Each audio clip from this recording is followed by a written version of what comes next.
ರಾಮಾಯ ಹರೇ ಹರೇ ಹರೇ ರಾಮ ಹರೇ ರಾಮ ಹರೇ ರಾಮ ಹರೇ ರಾಮ ರಾಮ ರಾಮ ಹರೇ ಹರೇ.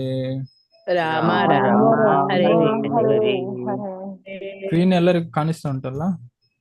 ಗುರುಜಿ ಪ್ರಭುಜಿ ಕಾಣ್ತದೆ. 13th ಅಲ್ಲ ಇವತ್ತು? 13.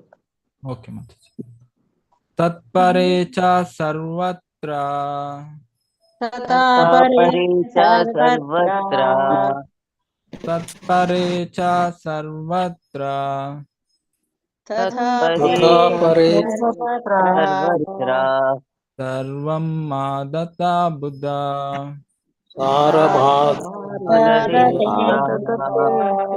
ತತೋ ನೇಚಿ ಯತ್ ಕರ್ಮ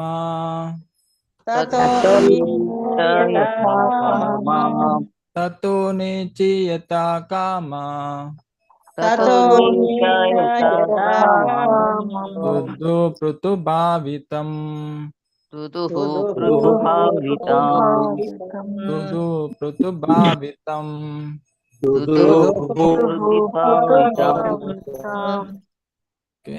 ತತ್ ಹಾಗೆ, ಅಪರೆ ಇತರರು,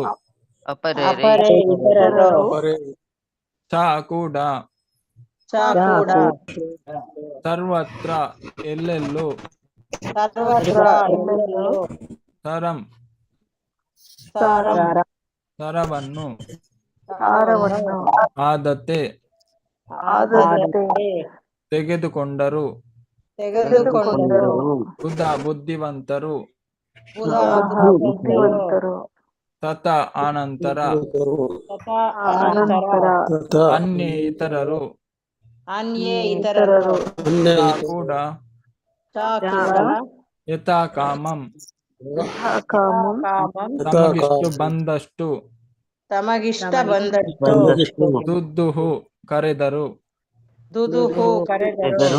ಋತುಭಾವಿತಂ ಋತು ಮಹಾರಾಜನಿಂದ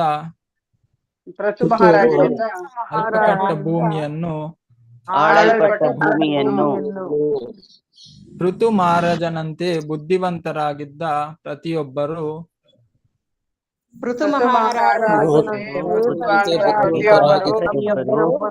ಈ ಅವಕಾಶವನ್ನು ಉಪಯೋಗಿಸಿಕೊಂಡು ಭೂಮಿಯಿಂದ ತಮಗೆ ಬೇಕಾದ ಸಾರಭೂತ ವಸ್ತುಗಳನ್ನು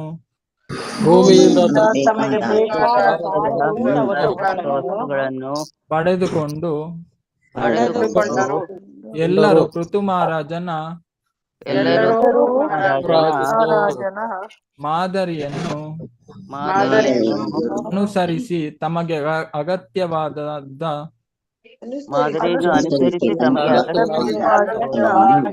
ವಸ್ತುಗಳನ್ನು ಕರೆದು ಇಟ್ಟುಕೊಂಡರು. ಓಕೆ, ಮತ್ತೆ ಯಾರಾದ್ರೂ ಭಾವಾರ್ಥ ಓದಿ.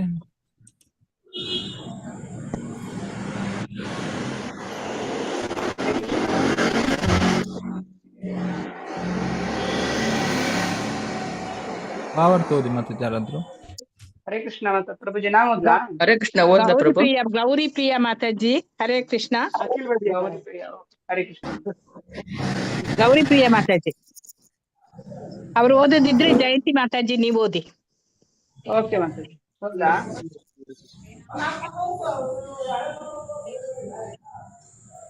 ಭಾವಾರ್ಥ ಪ್ರಭುಪಾದವರಿಂದ ಪ್ರಭುಪಾದವರಿಗೆ ಜಯವಾಗಲಿ. ಭೂಮಿಯನ್ನು ವಸುಂಧರಾ ಎಂದು ಕರೆಯುತ್ತಾರೆ. ವಸು ಎಂದರೆ ಸಂಪತ್ತು, ಧರ ಎಂದರೆ ಧರಿಸಿದವಳು ಎಂದು. ಭೂಮಿಯಲ್ಲಿರುವ ಎಲ್ಲಾ ಪ್ರಾಣಿಗಳು ಮಾನವ ಜೀವಿಗಳಿಗೆ ಬೇಕಾಗಿರುವ ಅಗತ್ಯಗಳನ್ನು ಪೂರೈಸುತ್ತದೆ. ಸೂಕ್ತ ವಿಧಾನದಿಂದ ಎಲ್ಲಾ ಜೀವಿಗಳನ್ನು ಭೂಮಿಯಿಂದ ಪಡೆಯಬಹುದು. ಭೂದೇವಿಯ ಸೂಚಿಸಿದಂತೆ ಪ್ರಥು ಮಹಾರಾಜನು ಆ ಕಾರ್ಯವನ್ನು ಪ್ರಾರಂಭ ಮಾಡಿದನು. ನಾವು ಅದೇ ರೀತಿಯಲ್ಲಿ ಭೂಮಿಯಿಂದ ಏನನ್ನೇ ಪಡೆದರೂ ಅದು ಗಣಿಗಳಿಂದ ಬಂದಿರಬಹುದು, ಮೈಲ್ಮೆಯಿಂದ ದೊರೆತಿರಬಹುದು, ಅಥವಾ ವಾತಾವರಣದಿಂದ ಆಗಿರಬಹುದು.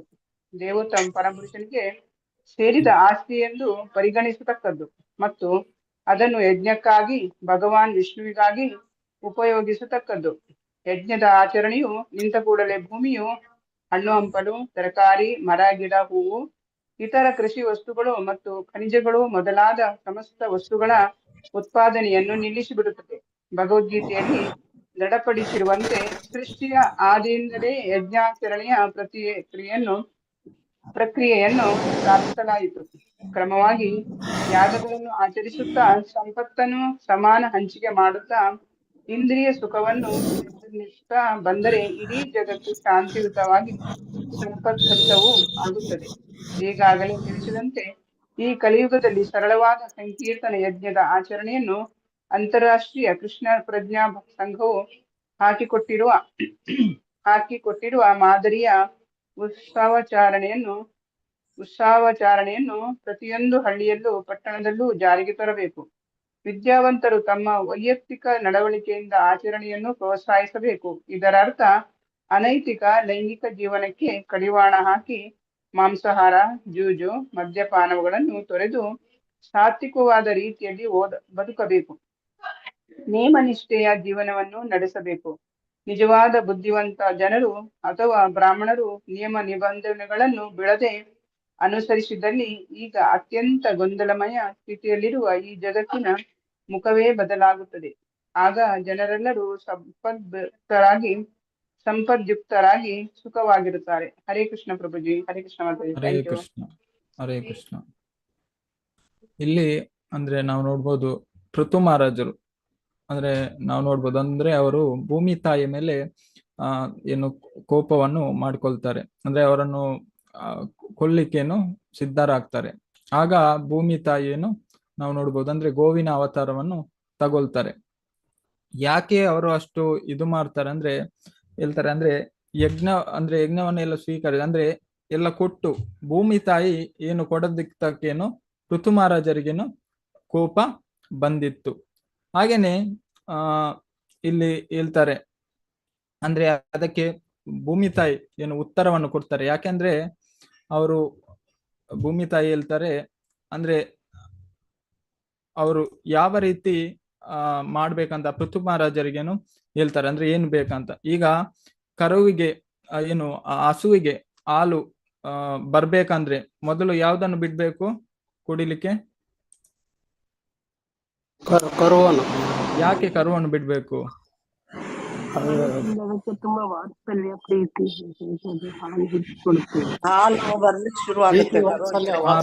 ವಾತ್ಸಲ್ಯ ಬರ್ಲಿಕ್ಕೆ ಶುರುವಾಗುತ್ತೆ. ಅದೇ ರೀತಿ ಭೂಮಿ ತಾಯಿ ಏನು ಬೇರೆದನ್ನು ಹೇಳುವುದಲ್ಲ, ಈ ಶಾಸ್ತ್ರ ವಿಧಿಸಿದ ತರ ರೀತಿಯಲ್ಲಿ ಹೇಳುವುದು. ಈಗಲೂ ನಾವೇನು ನಾವಂದ್ರೆ ಇಸ್ಕಾನ್ ಸಂಸ್ಥೆಯಿಂದೇನು ದೀಕ್ಷೆಯನ್ನು ಪಡೆದಿದ್ದೀರಿ, ಹಾಗೇನೆ ಗುರು ಪರಂಪರೆಯಿಂದ ನಾವೆಲ್ಲವನ್ನು ಪಡೆದಿದ್ದೇವೆ. ನಾವು ಪ್ರಭುಪಾದ ಹೇಳ್ತಾರೆ ನಾವು ಏನನ್ನಾದ್ರೂ ತಗೊಳ್ತಾ ಇದ್ದೇವೆ ಅಂದ್ಮೇಲೆ ಭೂಮಿ ನಾವು ಏನನ್ನಾದ್ರೂ ಅದಕ್ಕೆ ಕೊಡ್ಲೇಬೇಕು. ನಮ್ಗೆ ಯಾರಾದ್ರೂ ಏನಾದ್ರೂ ಕೊಟ್ರೆ ನಾವೇನು ಅದನ್ನು ಮರು ತಿರುಗಿಸಿ ಕೊಡುವುದು ಅದೇನು ನಮ್ಮೇನು ಅದೊಂದು ಸಂಪ್ರದಾಯ ಆಗಿದೆ, ಅದು ನಮ್ಮ ಕರ್ತವ್ಯ. ಹಾಗೇನೆ ನಾವು ಈ ಭೂಮಿಯಿಂದ ಏನು ಎಲ್ಲವನ್ನು ತಗೊಳ್ತಿದ್ದೇವೆ, ಕೊಡುವುದು ಸಹ ನಮ್ಮ ಏನು ಅದು ಏನಾಗಿದೆ ನಮ್ದು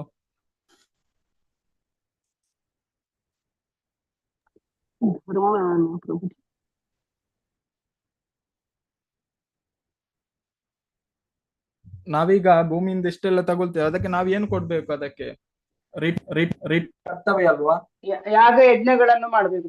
ಯಾಗ ಯಜ್ಞವನ್ನು ಮಾಡ್ಬೇಕು. ಅದೇ ಕಲಿಯುಗದಲ್ಲಿ ಹೇಳ್ತಾರೆ ಪ್ರಭುಪಾದೇನು ಸಂಕೀರ್ತ ಯಜ್ಞವನ್ನು ನಾವು ಮಾಡ್ಬೇಕು. ಹಾಗೇನೆ ನಾವು ಇಸ್ಕಾನಿಂದ ಅಂದ್ರೆ ಪ್ರಭುಪಾದ ಅಂದ್ರೆ ಗುರು ಪರಂಪರೆಯಿಂದ ಹಾಗೆ ಪ್ರಭುಪಾದರಿಂದ ನಾವೇನ್ ತಗೊಂಡಿದ್ದೇವೆ, ನಾವು ಈ ಆಧ್ಯಾತ್ಮಿಕವಾದಂತ ಜ್ಞಾನವನ್ನು ಪಡೆದುಕೊಂಡಿದ್ದೇವೆ. ಹೇಗೆ ಗುರು ಈಗ ಶಿಷ್ಯನಿಂದ ಏನು ಸೇವೆಯನ್ನು ಪಡೀತಾರೆ, ಸೇವೆಯನ್ನು ಪಡೆದು ಅವರಿಗೆ ಏನು ಕೊಡ್ತಾರೆ ಗುರು, ಅದರ ಪ್ರತಿಯಾಗಿ ಏನು ಕೊಡ್ತಾರೆ ಅವರಿಗೆ?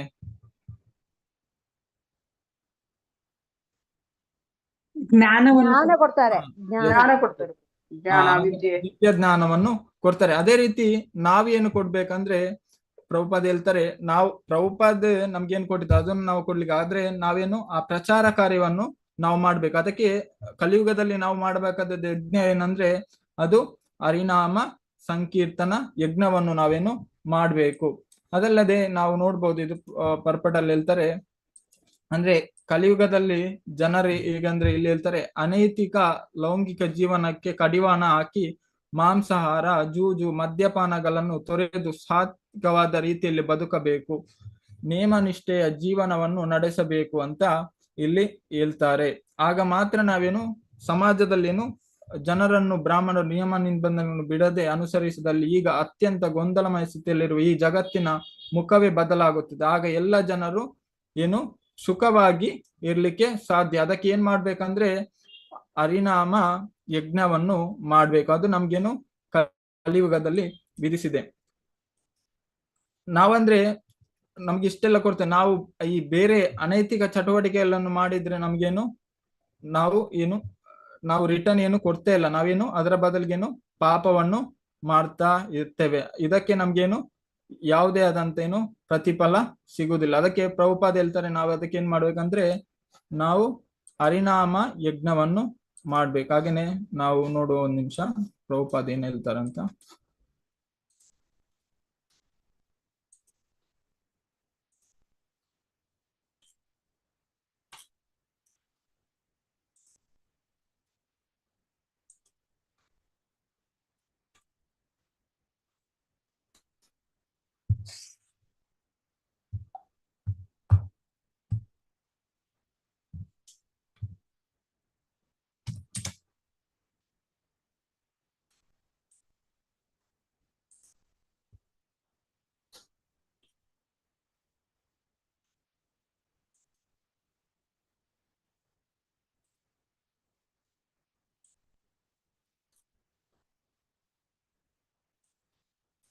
ಹಾಗೇನೆ ಭಕ್ತಿ ಸಿದ್ಧಾಂತ ಸರಸ್ವತಿ ಗೋಸ್ವಾಮಿ ಅವರು ಹೇಳ್ತಾರೆ, ಪ್ರಭುಪಾದ್ ಗುರು ಅವರು ಏನಂದ್ರೆ, ಈಗ ಆಡಿರುತ್ತೆ, ಅದಕ್ಕೆ ಸಹ ಏನು ಇದು ನಿಪ್ಪಲ್ಸ್ ಇರುತ್ತೆ ಇಲ್ಲಿ ಕುತ್ತಿಗೆ ಹತ್ತಿರ, ಅದರಲ್ಲಿ ಹಾಲು ಕರೆದ್ರೇನು ಹಾಲು ಬರ್ಲಿಕ್ಕೆ ಸಾಧ್ಯ ಇಲ್ಲ. ಅದೇ ಜಾಗದಲ್ಲಿ ಏನು ನಾವು ಇದು ಮಾಡಿದ್ರೆ ಮಾತಾಡಲೇನು ಹಾಲು ಬರ್ಲಿಕ್ಕೆ ಸಾಧ್ಯ. ಆದ್ರೆ ಕಲಿಯುಗದಲ್ಲಿ ಸಹ ಹಾಗೆ ನಾವು ಏನ್ ಮಾಡ್ಬೇಕು ಅದನ್ನೇ ಮಾಡ್ಬೇಕು. ಇಲ್ಲಿ ಹೇಳ್ತಾರೆ, ಕರ್ಮಸ್ಯ ನೇತೇಂದ್ರಿಯ ಪ್ರೀತಿ ಲಾಭೋ ಜೀವಂತ ಏವತ ಜೀವಸ್ಯ ತತ್ತ ಜಿಜ್ಞಾಸ ನಾತೋ ಯಚಾಹ್ಯ ಕರ್ಮ ಬಿ.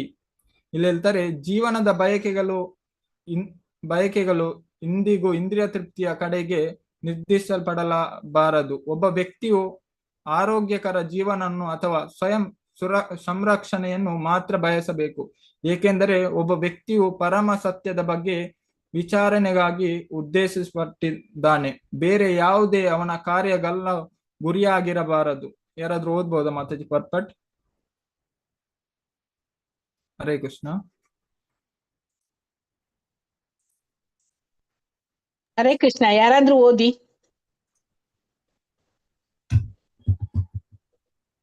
ಪದ್ಮಾ ಮಾತಾಜಿ, ಹರಿಣಿ ಮಾತಾಜಿ ಓದಿ. ಹರೇ ಕೃಷ್ಣ. ಹರಿಣಿ ಮಾತಾಜಿ, ಚೈತನ್ಯ ಮಾತಾಜಿ ಓದಿ. ಏನು ಎಲ್ಲ ಸುಮ್ಮನಿದ್ದಾರೆ. ಆರತಿ ಮಾತಾಜಿ ಓದಿ. ಅನಂತ ಪ್ರಭುಜಿ, ಅನಂತ ಕುಲಕರ್ಣಿ ಪ್ರಭು. ಹರೇ ಕೃಷ್ಣ ಮಾತಾಜಿ, ಸಾರಿ.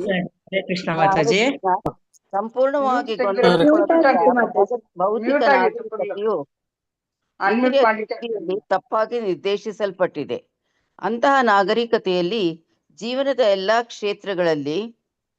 ಕ್ಷೇತ್ರಗಳಲ್ಲಿ ಅಂತ್ಯವು ಇಂದ್ರಿಯ ತೃಪ್ತಿಯದಾಗಿದೆ. ರಾಜಕೀಯ, ಸಮಾಜ ಸೇವೆ, ಪರಹಿತ ಚಿಂತನೆ, ಲೋಕೋಪಕಾರ ಮತ್ತು ಅಂತಿಮವಾಗಿ ಧರ್ಮದಲ್ಲಿ ಅಥವಾ ಮೋಕ್ಷದಲ್ಲಿ ಇಂದ್ರಿಯ ತೃಪ್ತಿಯ ಅದೇ ಛಾಯೆಯು ನಿರಂತರವಾಗಿ ಹೆಚ್ಚುತ್ತಿದೆ. ರಾಜಕೀಯ ಕ್ಷೇತ್ರದಲ್ಲಿ ಪುರುಷ ನಾಯಕರು ತಮ್ಮ ವೈಯಕ್ತಿಕ ಇಂದ್ರಿಯ ತೃಪ್ತಿಯನ್ನು ಪೂರೈಸಲು ಪರಸ್ಪರ ಹೋರಾಡುತ್ತಾರೆ. ಮತದಾರರು ನಾಯಕ ಎಂದು ಕರೆಯಲ್ಪಡುವವರನ್ನು ಅವರು ಇಂದ್ರಿಯ ತೃಪ್ತಿಯ ಭರವಸೆ ನೀಡಿದಾಗ ಮಾತ್ರ ಆರಾಧಿಸುತ್ತಾರೆ. ಮತದಾರರು ತಮ್ಮ ಸ್ವಂತ ಇಂದ್ರಿಯ ತೃಪ್ತಿಯಲ್ಲಿ ಅತೃಪ್ತರಾದ ತಕ್ಷಣ ಅವರು ನಾಯಕರನ್ನು ಸಿಂಹಾಸನದಿಂದ ಕೆಳಗಿಳಿಸುತ್ತಾರೆ. ನಾಯಕರು ತಮ್ಮ ಇಂದ್ರಿಯಗಳನ್ನು ತೃಪ್ತಿಪಡಿಸದೆ ಮತದಾರರನ್ನು ಯಾವಾಗಲೂ ನಿರಾಶೆಗೊಳಿಸಬೇಕು. ಇತರ ಎಲ್ಲ ಕ್ಷೇತ್ರಗಳಲ್ಲೂ ಇದು ಅನ್ವಯಿಸುತ್ತದೆ. ಜೀವನದ ಸಮಸ್ಯೆಗಳ ಬಗ್ಗೆ ಯಾರೂ ಗಂಭೀರವಾಗಿರುವುದಿಲ್ಲ. ಹೊರತು ಇಂದ್ರಿಯ ತೃಪ್ತಿಗಾಗಿ ಅಲ್ಲ. ದೇಹವು ಇಂದ್ರಿಯಗಳಿಂದ ಮಾಡಲ್ಪಟ್ಟಿರುವುದರಿಂದ ಅವುಗಳಿಗೆ ನಿರ್ದಿಷ್ಟ ಪ್ರಮಾಣದ ತೃಪ್ತಿಯು ಬೇಕಾಗುತ್ತದೆ. ಅಂತಹ ಇಂದ್ರಿಯಗಳ ತೃಪ್ತಿಗಾಗಿ ನಿಯಂತ್ರಕ ನಿರ್ದೇಶನಗಳಿವೆ. ಆದರೆ ಮಹಿಳೆಯ ಸಂಯೋಜನೆಯು ಸಂತತಿಗೆ ಅವಶ್ಯಕವಾಗಿದೆ. ಆದರೆ ಅದು ಇಂದ್ರಿಯ ಆನಂದಕ್ಕಾಗಿ ಉದ್ದೇಶಿಸಲಾಗಿಲ್ಲ. ಸ್ವಯಂ ಪ್ರೇರಿತ ಸಂಯಮದ ಅನುಪಸ್ಥಿತಿಯಲ್ಲಿ ಕುಟುಂಬ ಯೋಜನೆಗಾಗಿ ಪ್ರಚಾರವಿದೆ. ಆದರೆ ಮೂರ್ಖ ಪುರುಷರು ಸಂಪೂರ್ಣ ಸತ್ಯದ ಹುಡುಕಾಟ ನಡೆದ ತಕ್ಷಣ ಕುಟುಂಬ ಯೋಜನೆ ಸ್ವಯಂ ಚಾಲಿತವಾಗಿ ಕಾರ್ಯಗತಗೊಳ್ಳುತ್ತದೆ ಎಂದು ತಿಳಿದಿರುವುದಿಲ್ಲ. ಸಂಪೂರ್ಣ ಸತ್ಯವನ್ನು ಹುಡುಕುವವರು ಇಂದ್ರಿಯ ತೃಪ್ತಿಯಲ್ಲಿ ಅನಗತ್ಯ ತೊಡಗಿಸಿಕೊಳ್ಳುವಿಕೆಗಳಿಂದ ಎಂದಿಗೂ ಆಕರ್ಷಿತರಾಗುವುದಿಲ್ಲ. ಏಕೆಂದರೆ ಸಂಪೂರ್ಣ ಸತ್ಯವನ್ನು ಹುಡುಕುವ ಗಂಭೀರ ವಿದ್ಯಾರ್ಥಿಗಳು ಯಾವಾಗಲೂ ಸತ್ಯವನ್ನು ಸಂಶೋಧಿಸುವ ಕೆಲಸದಲ್ಲಿ ಮುಳುಗಿರುತ್ತಾರೆ. ಆದ್ದರಿಂದ ಜೀವನದ ಸ್ವಲ್ಪ ಮೇಲ್ ಮಾಡಿ ಮಾತಾಜಿ. ಆದ್ದರಿಂದ ಜೀವನದ ಗುರಿ ಪ್ರತಿಯೊಂದು ಕ್ಷೇತ್ರದಲ್ಲೂ ಅಂತಿಮ ಗುರಿ ಸಂಪೂರ್ಣ ಸತ್ಯವನ್ನು ಹುಡುಕುವುದು ಮತ್ತು ಆ ರೀತಿಯ ತೊಡಗಿಸಿಕೊಳ್ಳುವಿಕೆಯು ಒಬ್ಬನನ್ನು ಸಂತೋಷಪಡಿಸುತ್ತದೆ, ಏಕೆಂದರೆ ಅವನು ವಿವಿಧ ರೀತಿಯ ಇಂದ್ರಿಯ ತೃಪ್ತಿಯಲ್ಲಿ ಕಡಿಮೆ ತೊಡಗಿಸಿಕೊಳ್ಳುತ್ತಾನೆ. ಮತ್ತು ಆ ಸಂಪೂರ್ಣ ಸತ್ಯ ಏನೆಂಬುದನ್ನು ಈ ಕೆಳಗಿನಂತೆ ವಿವರಿಸಲಾಗಿದೆ. ಹರೇ ಕೃಷ್ಣ ಮಾತಾಜಿ. ಹರೇ ಕೃಷ್ಣ ಮಾತಾಜಿ. ಅಂದ್ರೆ ಇಲ್ಲಿ ಏನ್ ಹೇಳ್ತಾರೆ ಅಂದ್ರೆ, ಈ ಏನು ಜೀವನ ಬಯಕೆಗಳು ಎಂದಿಗೂ ಇಂದ್ರಿಯ ತೃಪ್ತಿಯ ಕಡೆಗೆ ನಿರ್ದೇಶಿಸಲ್ಪಟ್ಟದ್ದು. ಒಬ್ಬ ವ್ಯಕ್ತಿ ಆರೋಗ್ಯಕರ ಜೀವನವನ್ನು ಅಥವಾ ಸ್ವಯಂ ಸಂರಕ್ಷಣೆಯನ್ನು ಮಾತ್ರ ಬಯಸಬೇಕು, ಏಕೆಂದ್ರೆ ಒಬ್ಬ ವ್ಯಕ್ತಿಯು ಪರಮ ಸತ್ಯದ ಬಗ್ಗೆ ವಿಚಾರಣೆಗಾಗಿ ಉದ್ದೇಶಿಸಲ್ಪಟ್ಟಿದೆ. ಬೇರೆ ಯಾವುದೇ ಅವನ ಕಾರ್ಯಗಳು ಗುರಿಯಾಗಿರಬಾರದು ಅಂತ ಇಲ್ಲಿ ಹೇಳ್ತಾರೆ. ಅಂದ್ರೆ ನಾವು ಈ ಭೂಮಿಯಿಂದ ಎಲ್ಲವನ್ನೇನು ತಗೊಳ್ತಿದ್ದೇವೆ, ಆದ್ರೆ ಅದರ ಪ್ರತಿಯಾಗಿ ನಾವೇನು ಅದಕ್ಕೆ ಏನು ಕೊಡ್ಬೇಕು, ಅದು ನಮ್ಮ ಏನು ಕರ್ತವ್ಯ. ಪ್ರಭುಪಾದ ಹೇಳ್ತಾರೆ ಅಂದ್ರೆ ಕಲಿಯುಗದಲ್ಲಿ ಜನರು ಏನಂದ್ರೆ ಖಾಲಿ ಅವ್ರಿಗೇನು ತಗೊಳ್ಳುದು ಮಾತ್ರ ಅವರಿಗೇನು ಗೊತ್ತಿರುತ್ತೆ, ಆದ್ರೆ ಕೊಡುವುದು ಅವರಿಗೇನು ಗೊತ್ತಿರುವುದಿಲ್ಲ. ಅಂದ್ರೆ ಖಾಲಿ ಅವ್ರೇನು ಆ ಭೌತಿಕ ಅಂದ್ರೆ ಈ ಪ್ರಕೃತಿಯಿಂದ ಎಲ್ಲವನ್ನು ತಗೊಳ್ತಾರೆ, ಹಾಗೇನೆ ಇಂದ್ರಿಯ ತೃಪ್ತಿಯನ್ನು ಮಾಡ್ತಾರೆ. ಆದ್ರೆ ನಮ್ಗೆ ಧರ್ಮಶಾಸ್ತ್ರದಲ್ಲಿ ವಿಧಿಸಿದ ಪ್ರಕಾರ ನಾವೇನ್ ಮಾಡ್ಬೇಕು, ನಮ್ಮ ನಿಜವಾದ ಕರ್ತವ್ಯ ಏನಂದ್ರೆ ಕಲಿಯುಗದಲ್ಲಿ ಹರಿನಾಮ ಯಜ್ಞವನ್ನು ನಾವು ಮಾಡ್ಬೇಕು. ಅಂದ್ರೆ ಯಜ್ಞ ಕುಂಡ ಅಂತ ಯಾವುದಕ್ಕೆ ಕರೆಯುತ್ತೇವೆ ಅಂದ್ರೆ, ನಮ್ಮ ಕಲಿಯುಗದಲ್ಲಿ ಯಜ್ಞ ಕುಂಡ ಯಾವುದು, ನಮ್ಮ ಕಿವಿ ಏನದು ಶ್ರವಣ ಶಕ್ತಿ, ಅದರಲ್ಲಿ ತುಂಬಾ ಶಕ್ತಿ ಉಂಟು, ಆದ್ರೆ ನಮಗೆ ಅದರ ಅನುಭವ ಇಲ್ಲ. ಈಗ ಹೇಳ್ತಾರೆ ಅಗ್ನಿ ಏನಂದ್ರೆ ಅದು ತುಂಬಾ ಪ್ರಭಾವಶಾಲಿ, ಅಂದ್ರೆ ಎಲ್ಲವನ್ನು ಸುಡುತ್ತದೆ. ಆದ್ರೆ ಅದರ ಬಗ್ಗೆ ಅಗ್ನಿಯ ಬಗ್ಗೆ ಒಬ್ಬನಿಗೆ ತಿಳಿದಿರ್ಲಿ ಇಲ್ಲದಿರ್ಲಿ, ಅದು ಅದರ ಕಾರ್ಯವನ್ನು ಮಾಡುತ್ತದೆ. ಅಗ್ನಿಯ ಕೆಲಸ ಏನು, ಅದು ಸುಡುದು. ಅದೇ ರೀತಿ ಈ ಯಜ್ಞಕುಂಡದಲ್ಲಿ ನಾವು ಆ ಭಗವಂತನ ಬಗ್ಗೆ, ನಾವು ಆ ಭಗವಂತನ ನಾಮ ಸಂಕೀರ್ತನ ಆಗಿನ ಭಗವಂತನ ಇದು ಮಾಡುವುದರಿಂದ ಆ ಯಜ್ಞಕುಂಡ ಏನು ನಾವು ಮಾಡಿದಂತ ಏನು ಇದು ಅದೇನು ನಮಗೆ ಪ್ರತಿಫಲವನ್ನು ನೀಡುತ್ತದೆ. ಖಾಲಿ ನಮಗೆಲ್ಲ, ಎಲ್ಲ ಸಮಾಜಕ್ಕೂ ಏನು ಅದು ಇದು ಮಾಡುತ್ತೆ. ಹರಿನಾಮ ಸಂಕೀರ್ತನೆ ಮಾಡುವವರಿಗೂ ಹಾಗೇನೆ ಅದನ್ನು ಕೇಳುವವರಿಗೆ ಎಲ್ಲರಿಗೂ ಅದರೇನು ಪ್ರಯೋಜನ ಆಗುತ್ತದೆ. ಹಾಗೇನೆ ನಾವು ಎಲ್ಲವನ್ನು ತಗೊಳ್ಳಿಕ್ಕೆ ರೆಡಿ ಇರ್ತೇವೆ, ಆದ್ರೆ ನಾವು ಕೊಡ್ಲಿಕ್ಕೆ ತಯಾರು ಇರುವುದಿಲ್ಲ. ಆದ್ರೆ ನಾವು ಏನ್ ಮಾಡ್ಬೇಕು, ಕೊಡ್ಬೇಕು. ಆಗ ಮಾತ್ರ ಏನು ಎಲ್ಲರೇನು ಖುಷಿಯಾಗಿರ್ಲಿಕ್ಕೆ ಸಾಧ್ಯ. ಈಗ ಮನೆಯಲ್ಲಿ ನಾವು ನೋಡ್ಬೋದು, ಒಂದು ಮನೆ ನಡೆಯೋದಿದ್ರೆ ಅಂದ್ರೆ ಖಾಲಿ ಅದನ್ನು ಮನೆಯಲ್ಲಿ ತಂದಾಕಿದ್ರೆ ಸಾಕು, ಅದನ್ನು ಮಾಡ್ಬೇಕಲ್ಲ, ಮಾಡಿದ್ರೆ ಮಾತ್ರ ಏನು ಅದನ್ನು ತಿನ್ಲಿಕ್ಕೆ ಸಾಧ್ಯ ಆಗುತ್ತದೆ. ಹಾಗೇನೆ ಎಲ್ಲರೂ ಮನೆಯಲ್ಲೇನು ಜೊತೆಯಾಗಿ ಇದು ಮಾಡಿದ್ರೆ ಮಾತ್ರ ಏನು ಮನೆ ನಡೆಯಲಿಕ್ಕೆ ಸಾಧ್ಯ ಆಗುತ್ತೆ ಅಲ್ವಾ. ನಾನು ಒಬ್ಬನೇ ಮಾಡ್ತೇನೆ ಅಂದ್ರೆ ಆಗುತ್ತಾ? ಎಲ್ಲರೂ ಅದಕ್ಕೇನು ಇದು ಮಾಡ್ಬೇಕು. ಅದೇ ರೀತಿ ನಾವು ಸಂಕೀರ್ತನ ಯಜ್ಞವನ್ನು ಸಹ ಏನು ಎಲ್ಲರೂ ಇದು ಮಾಡ್ಬೇಕು, ಯಾಕಂದ್ರೆ ಎಲ್ಲರೂ ಖುಷಿಯಾಗಿರ್ಲಿಕ್ಕೆ ಆಗ ಮಾತ್ರನು ಸಾಧ್ಯ ಆಗುತ್ತೆ. ನಾವು ಖಾಲಿ ದೇಹದ ಮಟ್ಟಿಗೆ ನೋಡಿದ್ರೆ ನಾವು ನಮ್ಮ ದೇಹವನ್ನು ಮೇಂಟೈನ್ ಮಾಡ್ಲಿಕ್ಕೆ ಏನು ಪ್ರಕೃತಿಯಿಂದ ನಾವು ಇದು ಮಾಡ್ತೇವೆ. ಅದೇ ಪ್ರಕಾರವಾಗಿ ಪ್ರಕೃತಿಗೆ ಏನು ಕೊಡ್ಬೇಕು, ನಾವು ಆ ಭಗವಂತನೇನು ಇದನ್ನು ಕೊಟ್ಟಾಗ ಮಾತ್ರ ಅದೇನು ಸಂತೃಪ್ತಿ ಆಗ್ಲಿಕ್ಕೆ ಸಾಧ್ಯ ಇಲ್ಲ, ಅಂದ್ರೆ ಸಾಧ್ಯ ಆಗುವುದಿಲ್ಲ. ಈಗ ನಾವು ನೋಡ್ಬೋದು, ಈಗ ದುಬೈಯಲ್ಲಿ ಯಾರಾದ್ರೂ ಮಕ್ಕಳಿದ್ರೆ ಅವರು ಖಾಲಿ ನಿಮ್ಮನ್ನು ಬಂದು ನೋಡ್ತಾರೆ. ನೀವು ಚಿಕ್ಕದಿಂದ ಎಲ್ಲ ಸಾಕಿರ್ತೀರಿ, ಅವ್ರು ಬಂದು ನೋಡ್ತಾರೆ ನಿಮ್ಮನ್ನು, ಖಾಲಿ ನೋಡುದು ಮಾತ್ರ, ನಿಮ್ಮ ಸೇವೆ ಮಾಡುದಿಲ್ಲ. ನಿಮ್ಗೆ ಅವರಿಂದ ಖುಷಿ ಆಗುತ್ತೋ ಅಲ್ಲ ಬೇಜಾರಾಗುತ್ತೋ?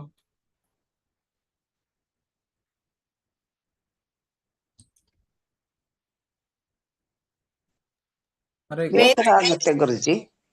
ಅವ್ರು ಏನ್ ಮಾಡ್ಬೇಕು? ಸೇವೆಯನ್ನು ಮಾಡ್ಬೇಕು, ಆಗ ಮಾತ್ರ ನಮ್ಗೆ ಖುಷಿ ಆಗುತ್ತೆ.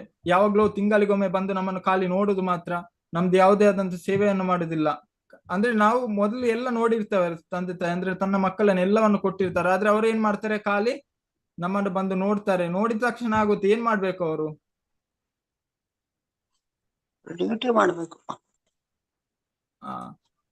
ನೋಡಿಕೊಳ್ಬೇಕು ಚೆನ್ನಾಗಿ, ಆಗ ಮಾತ್ರ ಸಾಧ್ಯ. ಹಾಗೇನೆ ನಾವು ಕಲಿಯುಗದಲ್ಲಿ ಪ್ರಭುಪಾದ ಹೇಳ್ತಾರೆ, ಎಲ್ಲರೂ ಏನು ನೋಡ್ಲಿಕ್ಕೆ ಪ್ರಯತ್ನ ಮಾಡ್ತಾರೆ, ಆದ್ರೆ ಸೇವೆಯನ್ನು ಮಾಡ್ಲಿಕ್ಕೆ ಪ್ರಯತ್ನ ಪಡುವುದಿಲ್ಲ. ಮಾಡ್ಬೇಕು, ಆಗ ಮಾತ್ರ ಏನು ಅದು ಎಲ್ಲವೂ ಸರಿಯಾಗ್ಲಿಕ್ಕೆ ಸಾಧ್ಯ, ಇಲ್ಲ ಅಂದ್ರೆ ಸರಿ ಆಗೋದಿಲ್ಲ. ಈಗ ಭಗವಂತನನ್ನು ಖಾಲಿ ಬಂದು ನೋಡ್ತಾರೆ, ನೋಡೋದ್ರಿಂದ ಪ್ರಯೋಜನ ಸಿಗುತ್ತೆ. ಹಾಗೆ ನಾವು ಯಾವಾಗ ಭಗವಂತನ ಸೇವೆಯನ್ನು ಮಾಡ್ತೇವೋ ಆಗ ಏನು ಆಗುತ್ತೆ? ಪ್ರಭುಪಾದ ಏನ್ ಹೇಳ್ತಾರೆ?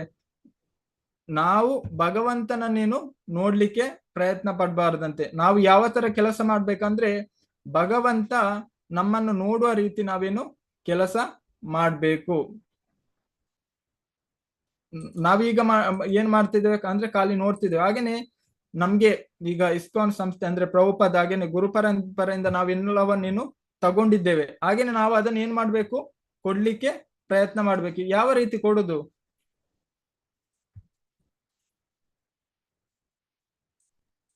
ಸಂಕೀರ್ತನೆ ಸೇವೆಯ ರೂಪದಲ್ಲಿ ಪ್ರಭುಜಿ, ಸೇವೆಯ ರೂಪ.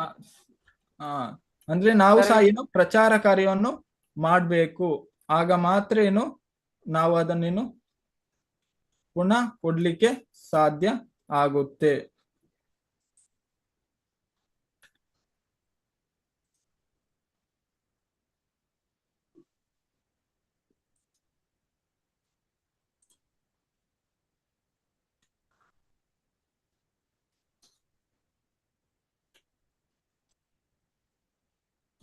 ಒಂದು ನಿಮಿಷ.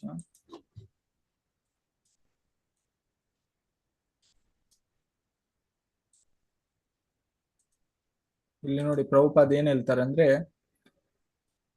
ಪ್ರಭುಪಾದ ಇಲ್ಲಿ ಹೇಳ್ತಾರೆ, ಒಳ್ಳೆಯ ಕರ್ಮ ಎಂದರೆ ವೇದಗಳ ಸೂಚಿಸಲ್ಪಟ್ಟಿರುವ ನಿರ್ದಿಷ್ಟವಾಗಿ ಹೇಳಿರುವುದಾಗಿ ಯಜ್ಞವನ್ನು ಮಾಡಬೇಕೆಂದು ಸೂಚಿಸಲಾಗಿದೆ. ಇಲ್ಲಿ ಪ್ರಭುಪಾದ ಏನ್ ಹೇಳ್ತಾರೆ ಅಂದ್ರೆ,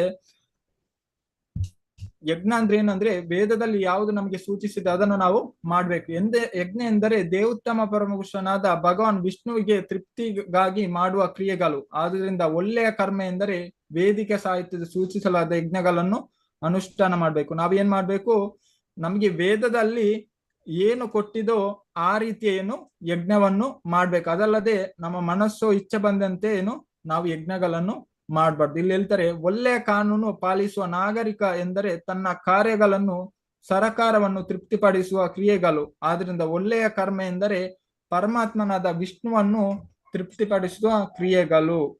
ಇಲ್ಲಿ ಹೇಳ್ತಾರೆ, ದುಷ್ಟವಶಾತ್ ಆಧುನಿಕ ಜನರಿಗೆ ದೇವೋತ್ತಮ ಪರಮಪುರುಷನೆಂದರೆ ಅವನನ್ನು ತೃಪ್ತಿಪಡಿಸುವುದರ ಬಗ್ಗೆ ಏನು ಹೇಳಬೇಕೆಂದು ತಿಳಿದಿಲ್ಲ. ಅವರು ಕೇವಲ ಭೌತಿಕ ಚಟುವಟಿಕೆಗಳಲ್ಲಿ ನಿರತರಾಗಿದ್ದಾರೆ. ಆದ್ರಿಂದ ಅವರೆಲ್ಲ ಕೆಟ್ಟ ಕರ್ಮಗಳನ್ನು ಮಾತ್ರ ಮಾಡುತ್ತಿದ್ದಾರೆ. ಈಗ ನೋಡಿ, ಅವರು ಏನು ಭೌತಿಕವಾಗಿ ಏನು ಕಾರ್ಯಗಳನ್ನು ಮಾಡ್ತಿದ್ದಾರೆ, ಹಾಗೇನೆ ಅವರು ಭಗವಂತನೇನು ತೃಪ್ತಿಗಾಗಿ ಯಾವುದೇ ಕಾರ್ಯಗಳನ್ನು ಮಾಡ್ತಾ ಇಲ್ಲ ಅಂತ ಇಲ್ಲಿ ಪ್ರಭುಪಾದ ಹೇಳ್ತಾರೆ. ನಾವೀಗ ಭಗವಂತನ ಹೇಗೆ ತೃಪ್ತಿಪಡಿಸುವುದು? ನಾವು ಒಳ್ಳೆಯ ಕರ್ಮಗಳನ್ನು ಅಂದ್ರೆ ಭಗವಂತಿಗೆ ತೃಪ್ತಿಗೋಸ್ಕರ ಮಾಡ್ಬೇಕು. ಈಗ ಕಾನೂನಿಗೆ ಸಹ ಇಲ್ಲಿ ಹೇಳ್ತಾರೆ ಪ್ರಭು, ಒಳ್ಳೆಯ ಕಾನೂನು ಪಾಲಿಸುವ ನಾಗರಿಕ ಎಂದರೆ ತನ್ನ ಕಾರ್ಯಗಳನ್ನು ಸರಕಾರವನ್ನು ತೃಪ್ತಿಪಡಿಸುವ ಕ್ರಿಯೆಗಳನ್ನು ಮಾಡಿದ ತರ ನಾವೇನು ಆ ಭಗವಂತನೇನು ಇದಕ್ಕೋಸ್ಕರ ಮಾಡ್ಬೇಕಂತ ಇಲ್ಲಿ ಹೇಳ್ತಾರೆ. ಆದ್ರಿಂದ ಅವರೆಲ್ಲರೂ ಕೆಟ್ಟ ಕರ್ಮಗಳನ್ನು ಮಾತ್ರ ಮಾಡುತ್ತಿದ್ದಾರೆ ಮತ್ತು ಆದ್ದರಿಂದ ಬಳಲುತ್ತಿದ್ದಾರೆ. ಅವರು ಇತರ ಕುರುಡರುಗಳನ್ನು ಮುನ್ನಡೆಸುವ ಕುರುಡರು ಮತ್ತು ನಂತರ ಎಲ್ಲರೂ ಕೆಟ್ಟ ಕರ್ಮದಿಂದ ಬಳಲುತ್ತಿದ್ದಾರೆ. ಅವರು ಏನು ಅಂದ್ರೆ ಕೆಟ್ಟ ಕರ್ಮಗಳಿಂದ ಇಲ್ಲಿ ಬಳಲುತ್ತಿದ್ದಾರೆ ಅಂತ ಹೇಳ್ತಾರೆ. ಅದನ್ನು ಅರ್ಥ ಮಾಡಿಕೊಳ್ಳುವುದು ತುಂಬಾ ಸುಲಭ. ನೀವು ಏನಾದರೂ ಅಪರಾಧ ಮಾಡಿದರೆ ನೀವು ಬಳಲುತ್ತೀರಿ. ನೀವು ರಾಜ್ಯಕ್ಕಾಗಿ ಜನರಿಗೆ ಏನಾದರೂ ಹಿತ ಚಿಂತಕವಾಗಿ ಮಾಡಿದರೆ ನಿಮ್ಮನ್ನು ಗುರುತಿಸಲಾಗುತ್ತದೆ. ನಿಮಗೆ ಕೆಲವೊಮ್ಮೆ ಬಿರುದು ನೀಡಲಾಗುತ್ತದೆ. ಇದು ಒಳ್ಳೆಯ ಮತ್ತು ಕೆಟ್ಟ ಕರ್ಮ. ಹಾಗಾಗಿ ಒಳ್ಳೆಯ ಕರ್ಮದಿಂದ ನೀವು ಸ್ವಲ್ಪ ಭೌತಿಕ ಸುಖವನ್ನು ಅನುಭವಿಸುತ್ತೀರಿ ಮತ್ತು ಕೆಟ್ಟ ಕರ್ಮದಿಂದ ನೀವು ಭೌತಿಕ ದುಃಖದಿಂದ ಬಳಲುತ್ತೀರಿ. ಒಳ್ಳೆಯ ಕರ್ಮದಿಂದ ನೀವು ಒಳ್ಳೆಯ ಕುಟುಂಬದಲ್ಲಿ ಜನಿಸುತ್ತೀರಿ. ನಿಮಗೆ ಸಂಪತ್ತು, ಉತ್ತಮ ಹಣ ಸಿಗುತ್ತದೆ. ನಂತರ ನೀವು ವಿದ್ವಾಂಸರಾಗುತ್ತೀರಿ. ನೀವು ಸುಂದರರು ಆಗಿರುತ್ತೀರಿ. ಪ್ರಭುಪಾದ ಹೇಳ್ತಾರೆ, ನಾವು ಮಾಡುವ ಈ ಒಳ್ಳೆಯ ಕರ್ಮದಿಂದ ನಾವೇನು ನಾವು ಈ ಭೌತಿಕ ಜಗತ್ತಿನಲ್ಲಿ ಏನು ಖುಷಿಯಾಗಿರ್ಲಿಕ್ಕೆ ಸಾಧ್ಯ. ಆದ್ರೆ ನಾವು ಆ ವಿಷ್ಣುಗೋಸ್ಕರ ಮಾಡ್ಬೇಕೇನು, ಆ ಸಂಕೀರ್ತನ ಯಜ್ಞವನ್ನು ಇಲ್ಲಿ ಮಾಡ್ಬೇಕಂತ ಹೇಳ್ತಾರೆ. ವಿಷ್ಣುವಿಗೆ ತೃಪ್ತಿಗಾಗಿ ಮಾಡುವ ಕ್ರಿಯೆಗಳು. ಹಾಗೇನೆ ಇಲ್ಲಿ ಕೇಳ್ತಾರೆ, ಇದು ಪ್ರಭುಪಾದ್ ಮತ್ತೆ ಒಬ್ರು ಡಿವೋಟಿ ಅಂದ್ರೆ ಬಾಬು ಅವರ ಕಾನ್ವೊಕೇಶನ್. ದೇವರ ಬಗ್ಗೆ ಹೆಚ್ಚು ತಿಳಿದಿಲ್ಲದ ವ್ಯಕ್ತಿಯ ಬಗ್ಗೆ ಏನು ಆದರೆ ಇಲ್ಲಿ ಪ್ರಭುಪಾದ್ ಹೇಳ್ತಾರೆ, ಹಾಗಾದರೆ ಅವನು ಒಂದು ಪ್ರಾಣಿ. ದೇವರು ಎಂದರೇನು ಎಂದು ತಿಳಿಯದ ವ್ಯಕ್ತಿ ಅಥವಾ ದೇವರು ಎಂದರೆ ಎಂಬುದನ್ನು ಅರ್ಥ ಮಾಡಿಕೊಳ್ಳಲು ಪ್ರಯತ್ನಿಸುವ ವ್ಯಕ್ತಿ ಅವನು ಒಂದು ಪ್ರಾಣಿ ಅಂತ ಹೇಳ್ತಾರೆ. ಆಗ ಅವನು ಹೇಳ್ತಾರೆ, ಮುಗ್ಧ ಜನರ ಬಗ್ಗೆ ಏನು ಅದಕ್ಕೆ ಹೇಳ್ತಾರೆ ಪ್ರಭುಪಾದ್, ಪ್ರಾಣಿ ತುಂಬಾ ಮುಗ್ಧ. ನೀವು ಅದರ ಗಂಟಲು ಕತ್ತರಿಸಿದರೂ ಅದು ಪ್ರತಿಭಟಿಸುವುದಿಲ್ಲ.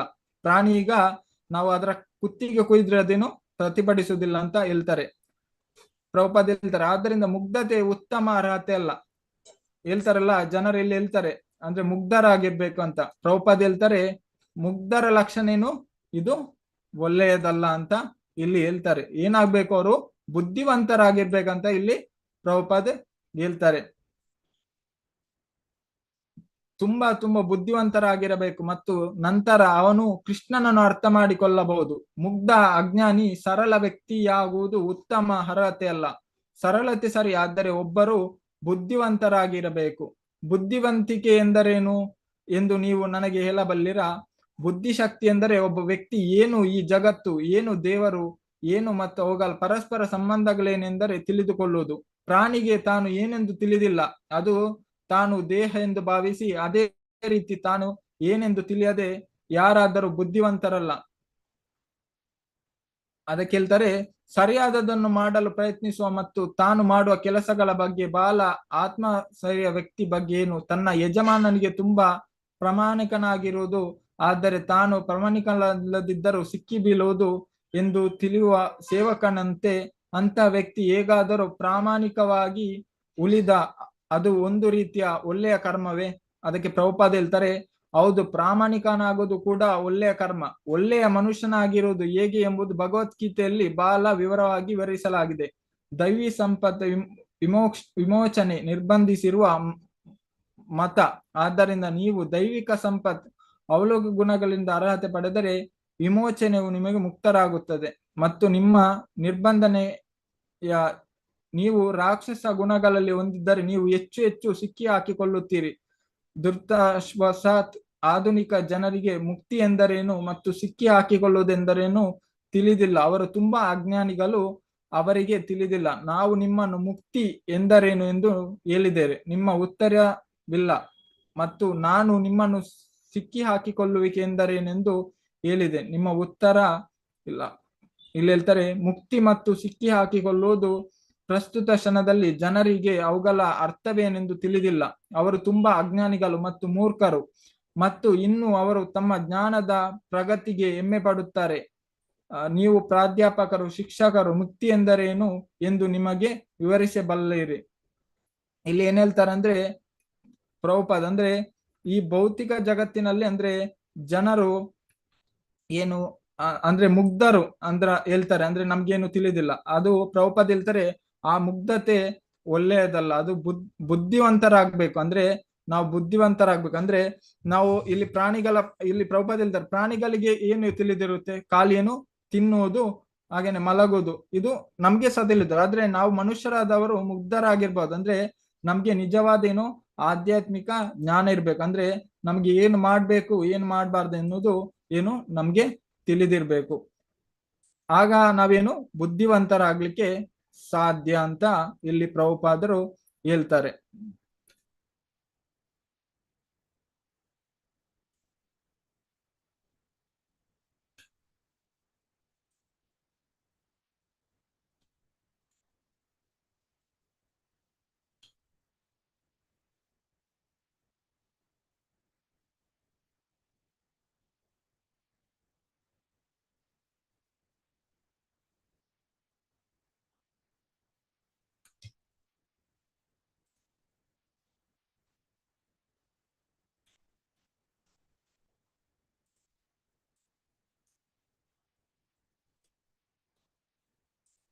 ಸ್ಕ್ರೀನ್ ಕಾಣಿಸ್ತಾ ಉಂಟಲ್ಲ ಎಲ್ಲರಿಗೂ?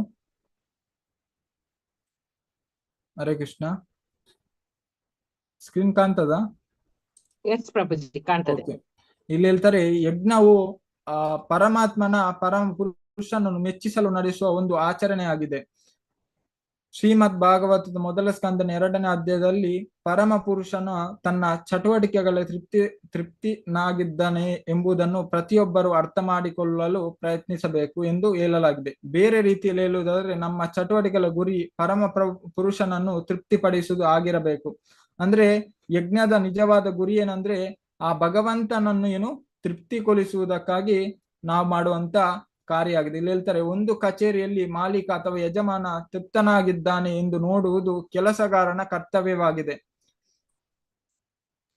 ಹಾಗೇನೆ ನಮ್ಮದು ಸಹ ಕರ್ತವ್ಯ. ನಾವು ಮಾಡುವ ಪ್ರತಿಯೊಂದು ಕಾರ್ಯವು, ನಾವೇನು ಮಾಡ್ತಿದ್ದೇವೆ ಈಗ, ಅದು ಭಗವಂತನಿಗೆ ತೃಪ್ತಿ ಆಗ್ತಾ ಉಂಟಂತ ನಾವೇ ಏನು ನೋಡಿಕೊಳ್ಬೇಕು. ಇಲ್ಲಿ ಪ್ರಭುಪಾದ ಅದೇ ಹೇಳುವುದು ಏನಂದ್ರೆ, ಪ್ರತಿಯೊಬ್ಬ ಅರ್ಥ ಮಾಡಿಕೊಳ್ಳಲು ಪ್ರಯತ್ನಿಸಬೇಕೆಂದು ಹೇಳಲಾಗಿದೆ. ಬೇರೆ ರೀತಿಯಲ್ಲಿ ಹೇಳೋದಾದ್ರೆ, ನಮ್ಮ ಚಟುವಟಿಕೆ ಗುರಿ ಪರಮ ಪುರುಷನನ್ನು ತೃಪ್ತಿಪಡಿಸುವುದು ಹಾಗಾಗಿರಬೇಕು. ಒಂದು ಕಚೇರಿಯಲ್ಲಿ ಮಾಲೀಕ ಅಥವಾ ಯಜಮಾನ ತೃಪ್ತನಾಗಿದ್ದಾನೆ ಎನ್ನುವುದು ನೋಡುವುದು ಕೆಲಸಗಾರರ ಕರ್ತವ್ಯವಾಗಿದೆ. ಅದೇ ರೀತಿ ನಾವೆಲ್ಲರೂ ಏನು ಆ ಭಗವಂತನ ಸೇವಕರು. ನಮ್ಮ ಕರ್ತವ್ಯ ಏನು?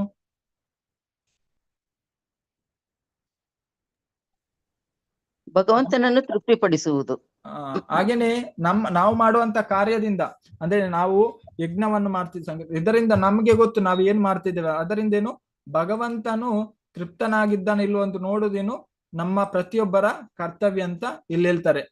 ಹಾಗೇನೆ ಪರಮ ಪುರುಷನು ತನ್ನ ಚಟುವಟಿಕೆಯಿಂದ ತೃಪ್ತನಾಗಿದ್ದಾನೆ ಎಂದು ನೋಡುವುದು ಪ್ರತಿಯೊಬ್ಬರ ಕರ್ತವ್ಯ ಆಗಿದೆ.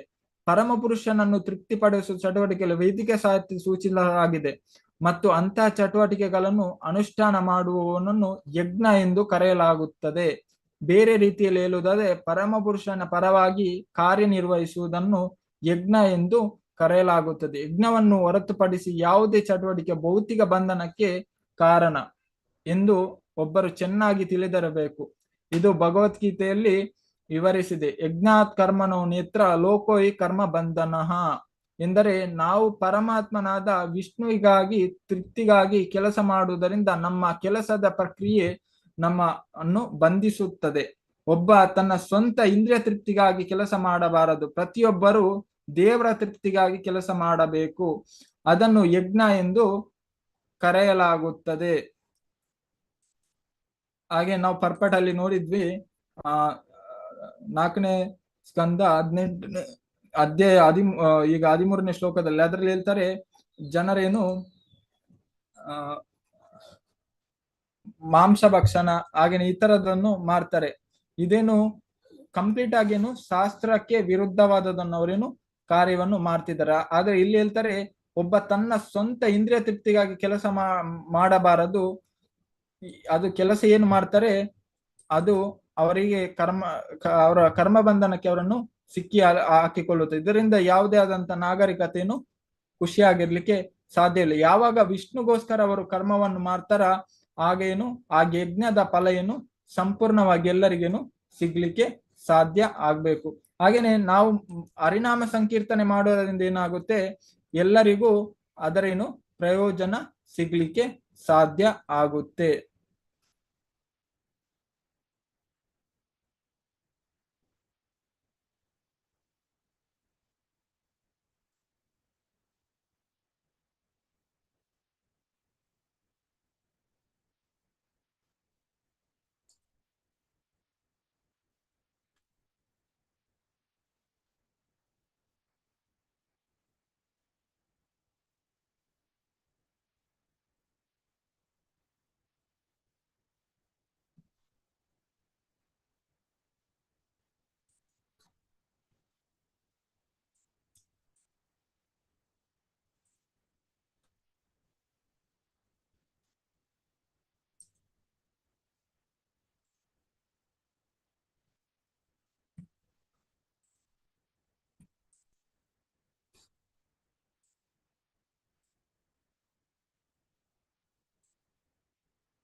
ಇಲ್ಲಿ ಹೇಳ್ತಾರೆ ಅಂದ್ರೆ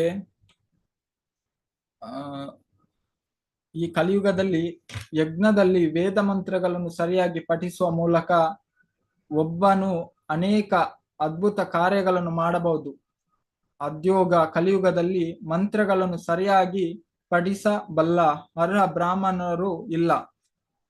ಪರಿಣಾಮವಾಗಿ ಅಂತ ದೊಡ್ಡ ಯಜ್ಞಗಳನ್ನು ಮಾಡಲು ಯಾವುದೇ ಪ್ರಯತ್ನ ಮಾಡಬಾರದು. ಅಂದ್ರೆ ನಾವು ಅನ್ಕೊಳ್ತೇವೆ ಅಂದ್ರೆ ನಮ್ಗೆ ಏನು ಗುರು ಪರಂಪರೆಯಿಂದ ನಮ್ಗೆ ಸಿಕ್ಕಿದೇನು ಹರಿನಾಮ ಯಜ್ಞವನ್ನು ಮಾಡ್ಬೇಕಂತ. ಆದ್ರೆ ಜನರು ಬುದ್ಧಿಯಲ್ಲಿ ಇದು ಸೋಚ್ತಾರೆ, ಇದೆಂತ ಸಿಂಪಲ್ ಅಂದ್ರೆ ಹೇಳ್ತಾರೆ ಇಲ್ಲಿ ಇಂಥ ಬ್ರಾಹ್ಮಣರೇನು ಇಲ್ಲ. ಅದಕ್ಕೋಸ್ಕರ ಇಲ್ಲಿ ಏನ್ ಹೇಳ್ತದೆ, ಪರಿಣಾಮವಾಗಿ ಅಂತ ದೊಡ್ಡ ಯಜ್ಞಗಳನ್ನು ಮಾಡಲು ಯಾವುದೇ ಪ್ರಯತ್ನ ಮಾಡಬಾರದು. ನಾವು ಏನು ಯಾವುದೇ ಆದಂತ ಪ್ರಯತ್ನವನ್ನು ಮಾಡಬಾರ್ದಂತ ಇಲ್ಲಿ ಹೇಳ್ತಾರೆ. ಇಲ್ಲಿ ಏನ್ ಹೇಳ್ತಾರೆ ಅಂದ್ರೆ ಖಾಲಿ ಹರೇ ಕೃಷ್ಣ, ನಿಮ್ಗೆ ಪರ್ಪಟ್ ಕಾಣ್ತಾ ಉಂಟಲ್ಲ? ಹರೇ ಕೃಷ್ಣ ಮಾತಾಜಿ, ಕಾಣ್ತಾ ಉಂಟಲ್ಲ ಎಲ್ಲರಿಗೂ? ಕಾಣ್ತಾ ಇದೆ. ಇಲ್ಲಿ ಹೇಳ್ತಾರೆ ನೋಡಿ, ಈ ಯುಗದಲ್ಲಿ ಶೀಘ್ರಿಸ ಮಾಡಲಾದ ಏಕೈಕ ಯಜ್ಞವೆಂದರೆ ಅದು ಖಾಲಿ ಸಂಕೀರ್ತನ ಚಳವಳಿ ಅಂತ ಹೇಳ್ತಾರೆ. ಬೇರೆ ಯಾವುದೇ ಆದಂತ ಯಜ್ಞವನ್ನು ಇಲ್ಲಿ ಹೇಳ್ತಿಲ್ಲ, ಖಾಲಿ ಏನು ಸಂಕೀರ್ತನ ಯಜ್ಞವನ್ನು ಮಾಡ್ಬೇಕಂತ. ನಮ್ಮ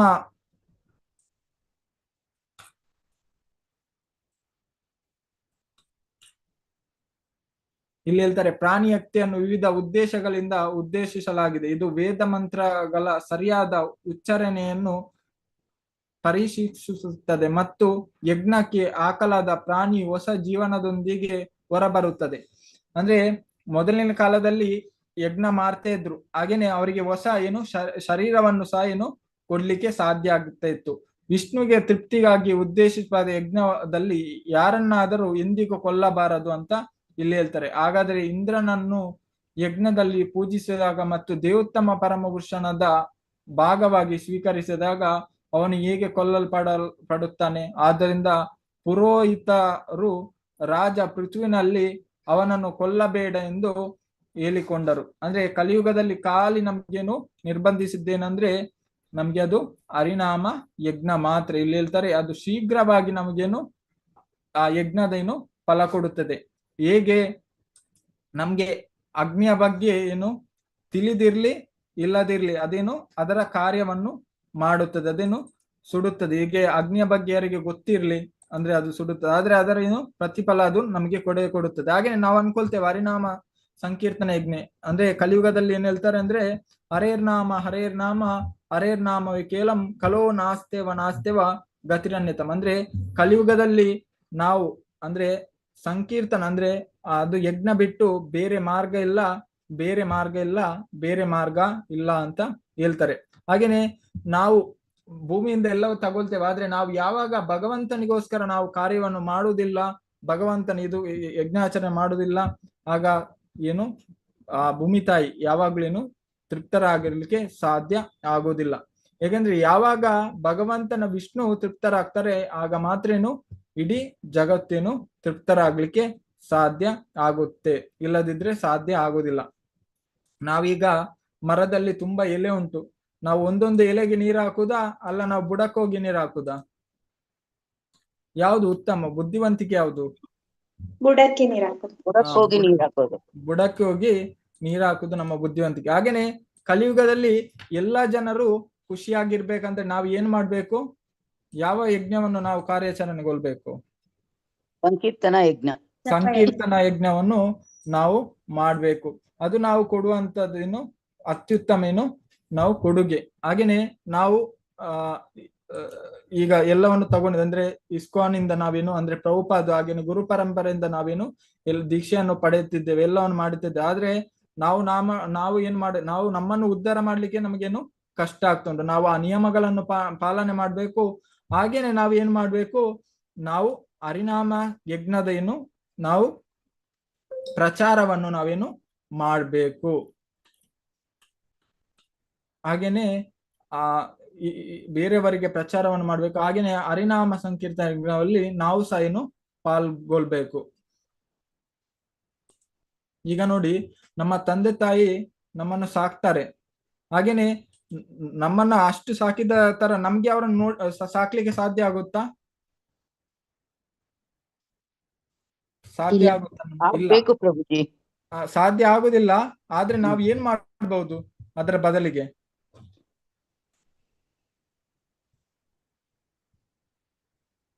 ಅವ್ರ ಸೇವೆ ಮಾಡ್ಬೋದು ಪ್ರಭುಜಿ. ಸೇವೆ ಮಾಡ್ಬೋದು. ಅದೇ ರೀತಿ ನಮ್ಗೆ ಅವರಿಗೆ ಸಂತೋಷವಾಗಿ ಇಡ್ಬೋದು ಪ್ರಭುಜಿ. ನಾವು ಸಂತೋಷವಾಗಿ ಇಡ್ಬೋದು. ಹಾಗೇನೆ ನಾವು ಅವರನ್ನು ಇಡ್ಬೋದು. ಆದಷ್ಟು ಸಂತೋಷವಾಗಿ ನೋಡಿಕೊಳ್ಳಿಕ್ಕೆ ಪ್ರಾರಂಭ. ಅದೇ ರೀತಿ ಇಲ್ಲಿ ಹೇಳ್ತಾರೆ, ಅಂದ್ರೆ ನಾವು ಎಲ್ಲವನ್ನು ತಗೊಂಡಿದ್ದೇವೆ, ಅಂದ್ರೆ ನಾವು ತಗೊಂಡಿದ್ದೇವೆ ಏನು ಇಸ್ಕಾನ್ ಇಂದ, ಹಾಗೇನೆ ಪ್ರಭುಪಾದ ಗುರುಪರಂಪರೆ. ಆದ್ರೆ ನಮ್ಗೆ ಏನು ಕೊಟ್ಟಿದ್ದಾರೆ ಅದರಷ್ಟು ನಮ್ಗೇನು ಅದನ್ನು ರಿಟರ್ನ್ ಕೊಡ್ಲಿಕ್ಕೆ ಸಾಧ್ಯ ಇಲ್ಲ. ಅದರ ಬದಲಾಗಿ ನಾವೇನು ಆ ಸೇವೆಯನ್ನು ಮಾಡ್ಬೇಕು. ಅದಲ್ಲದೆ ನಾವು ಖಾಲಿ ತಗೊಂಡು ಏನು ಪ್ರಯೋಜನ ಇಲ್ಲ. ಈಗ ಖಾಲಿ ದೀಕ್ಷೆಯನ್ನು ತಗೊಂಡು ಏನಾದ್ರೂ ಪ್ರಯೋಜನ ಉಂಟಾ?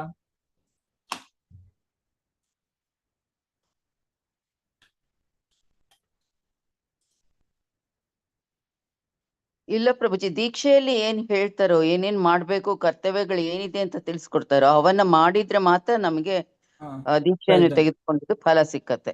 ಅದೇ, ಈಗ ಕಾರನ್ನು ನಾವು ನಾವು ಖರೀದಿ ಮಾಡಿದ್ರೆ ಏನಾದ್ರೂ ಪ್ರಯೋಜನ ಉಂಟಾ? ಅದನ್ನ ಯಾವ ತರ ನಮ್ಗೇನು ಬಳಕೆ ಮಾಡುದು? ಅದರಲ್ಲೇ ಖಾಲಿ ಮನೆಯಲ್ಲಿ ಇಟ್ಕೊಂಡ್ರೆ ಏನಾದ್ರೂ ಪ್ರಯೋಜನ ಉಂಟಾ? ಯಾವುದೇ ಇಲ್ಲ, ಆದಂತ ಪ್ರಯೋಜನ ನಮಗೆ ಇಲ್ಲ. ಪ್ರಯೋಜನ ಸಿಗುವುದಿಲ್ಲ. ಅದೇ ರೀತಿ ಭೂಮಿಯಿಂದ ನಾವು ಎಲ್ಲವನ್ನು ತಗೊಳ್ತೇವೆ, ಆಹಾರ ಧಾನ್ಯದ. ಅದೇ ಭೂಮಿ ತಾಯಿ ಹೇಳುದು, ನಾವು ಅದನ್ನು ಹೇಗೆ ಹಿಂತಿರುಗಿ ಕೊಡ್ಬೇಕಂತ ನಮ್ಗೆ ಗೊತ್ತಿರೋದಿಲ್ಲ. ಇಲ್ಲಿ ನಾವು ಭಾವಾರ್ಥದಲ್ಲಿ ಸಹ ನೋಡಿದ್ವಿ. ಇಲ್ಲಿ ಏನ್ ಮಾಡ್ತಾರೆ, ಮಾನವರೇನು ಅನೇಕ ಏನು ಕೃತ್ಯಗಳನ್ನು ಮಾಡ್ತಾರೆ, ಅಂದ್ರೆ ಮಾಂಸ ಭಕ್ಷಣ. ಅವರು ಏನು ಹಿಂತಿರುಗಿ ಕೊಡೋದು ಏನು ಪ್ರಕೃತಿಗೆ, ಇದರಿಂದ ಯಾವುದೇ ಆದಂತ ತೃಪ್ತಿ ಸಿಗ್ಲಿಕ್ಕೆ ಸಾಧ್ಯ ಇಲ್ಲ. ನಾವೇನು ಆ ಭಗವಂತನಿಗೋಸ್ಕರ ಯಜ್ಞ ಮಾಡಿದಾಗ ಮಾತ್ರ ಸಿಗ್ಲಿಕ್ಕೆ ಸಾಧ್ಯ. ಇಲ್ಲಿ ಹೇಳ್ತಾರೆ, ಯಜ್ಞಕ್ಕಾಗಿ ಭಗವಾನ್ ವಿಷ್ಣುಗಾಗಿ ಉಪಯೋಗಿಸತಕ್ಕದ್ದು. ಯಜ್ಞದ ಆಚರಣೆಯು ನಿಂತ ಕೂಡಲೇ ಭೂಮಿಯು ಹಣ್ಣು ಹಂಪಲುಗಳು, ತರಕಾರಿ ಮತ್ತು ಗಿಡ, ಹೂ, ಇತರ ಕೃಷಿ ವಸ್ತುಗಳನ್ನು ಹಾಗೂ ಮೊದಲಾದ ಸಮಸ್ತ ವಸ್ತುಗಳನ್ನು ಉತ್ಪಾದನೆ ನಿಲ್ಲಿಸಿ ಬಿಡುತ್ತದೆ. ಎಲ್ಲವನ್ನೇನು ನಿಲ್ಲಿಸಿ ಬಿಡುತ್ತದೆ ಅಂತ ಇಲ್ಲಿ ಹೇಳ್ತಾರೆ. ಯಾವಾಗ ನಾವು ಭಗವಂತನೇನು ವಿಷ್ಣುವಿನ ಇದು ಮಾಡಿದಾಗ. ಆದ್ರೆ ನಾವು ಅನ್ಕೊಳ್ಬಹುದು ಈಗ್ಲೂ ಉಂಟ ಅಂತ ಇಲ್ಲಿಗೆ ಕಾರಣ ಅಂದ್ರೆ, ಈಗ್ಲೂ ಏನು ಆ ಭಗವಂತನ ಭಕ್ತರು ಇದ್ದಾರೆ ಅಂತ ಅವರು, ಅದರಿಂದ ಮಾತ್ರ ನಮಗೇನು ಈಗ್ಲೂ ಸಿಗ್ಲಿಕ್ಕೆ ಸಾಧ್ಯ ಆಗುತ್ತದೆ. ಹಾಗೇನೆ ಕಂಪ್ಲೀಟ್ ಆಗಿ ಯಾವಾಗ ನಿಲ್ಲುತ್ತೆ, ಎಲ್ಲವೇನು ನಿಂತು ಹೋಗುತ್ತೆ. ನೀವು ತಿರುಪತಿಯಲ್ಲಿ ಸ್ಟೋರಿ ನೋಡಿರ್ಬೋದು. ಅಂದ್ರೆ ಮೊದಲು ಅಲ್ಲಿ ಮಳೆನೆ ಬರ್ತಾ ಇರ್ಲಿಲ್ಲ. ಅದಕ್ಕೆಲ್ಲ ಭಕ್ತರು ಏನು ಮಾಡ್ತಾರೆ, ಅಲ್ಲಿ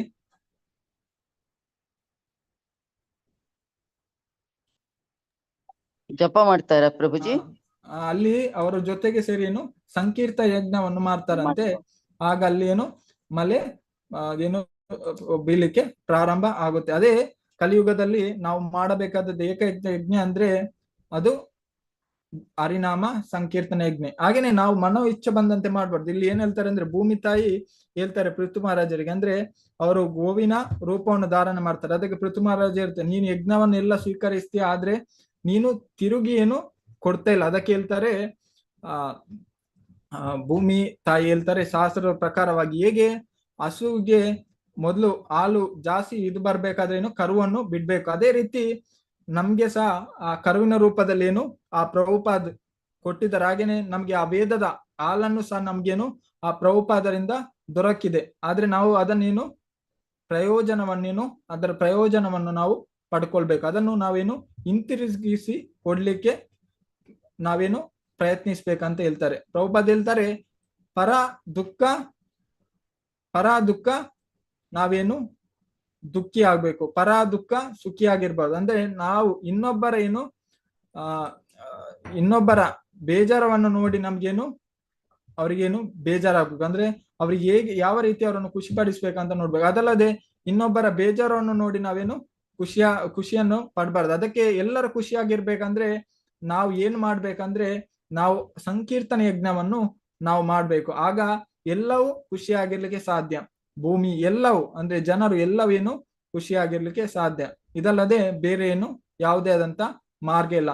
ನಾವು ನಮ್ಮ ಮನೋಕಲ್ಪನೆಯಿಂದ ನಾವು ಚಿಂತಿಸ್ತೇವೆ, ಅಂದ್ರೆ ನಾವು ಬೇರೆ ರೀತಿ ಅದನ್ನು ಮಾಡ್ತೇವೆ. ಆದ್ರೆ ಶಾಸ್ತ್ರದಲ್ಲಿ ಏನು ವಿಧಿಸಿದೆ ಅಂದ್ರೆ, ಕಲಿಯುಗದಲ್ಲಿ ಖಾಲಿ ಹೇಳ್ತಾರೆ, ಭಗವಂತನ ನಾಮ ಬಿಟ್ಟು ಬೇರೆ ಯಾವುದೇ ಆದಂತ ಮಾರ್ಗ ಇಲ್ಲ. ಎಲ್ಲವನ್ನೇನು ಭಗವಂತ ನಿಷೇಧಿಸಿದ್ದಾರೆ. ಖಾಲಿ ಭಗವಂತನೇನು ಆ ಪವಿತ್ರ ನಾಮಗಳನ್ನು ಮಾಡುವುದು, ಅದೇ ನಾವು ಅದರಲ್ಲಿ ಏನು ಕೊಟ್ಟಿದ್ದಾರೆ ಅದೇ ಯಜ್ಞವನ್ನು ನಾವೇನು ಮಾಡ್ಬೇಕು.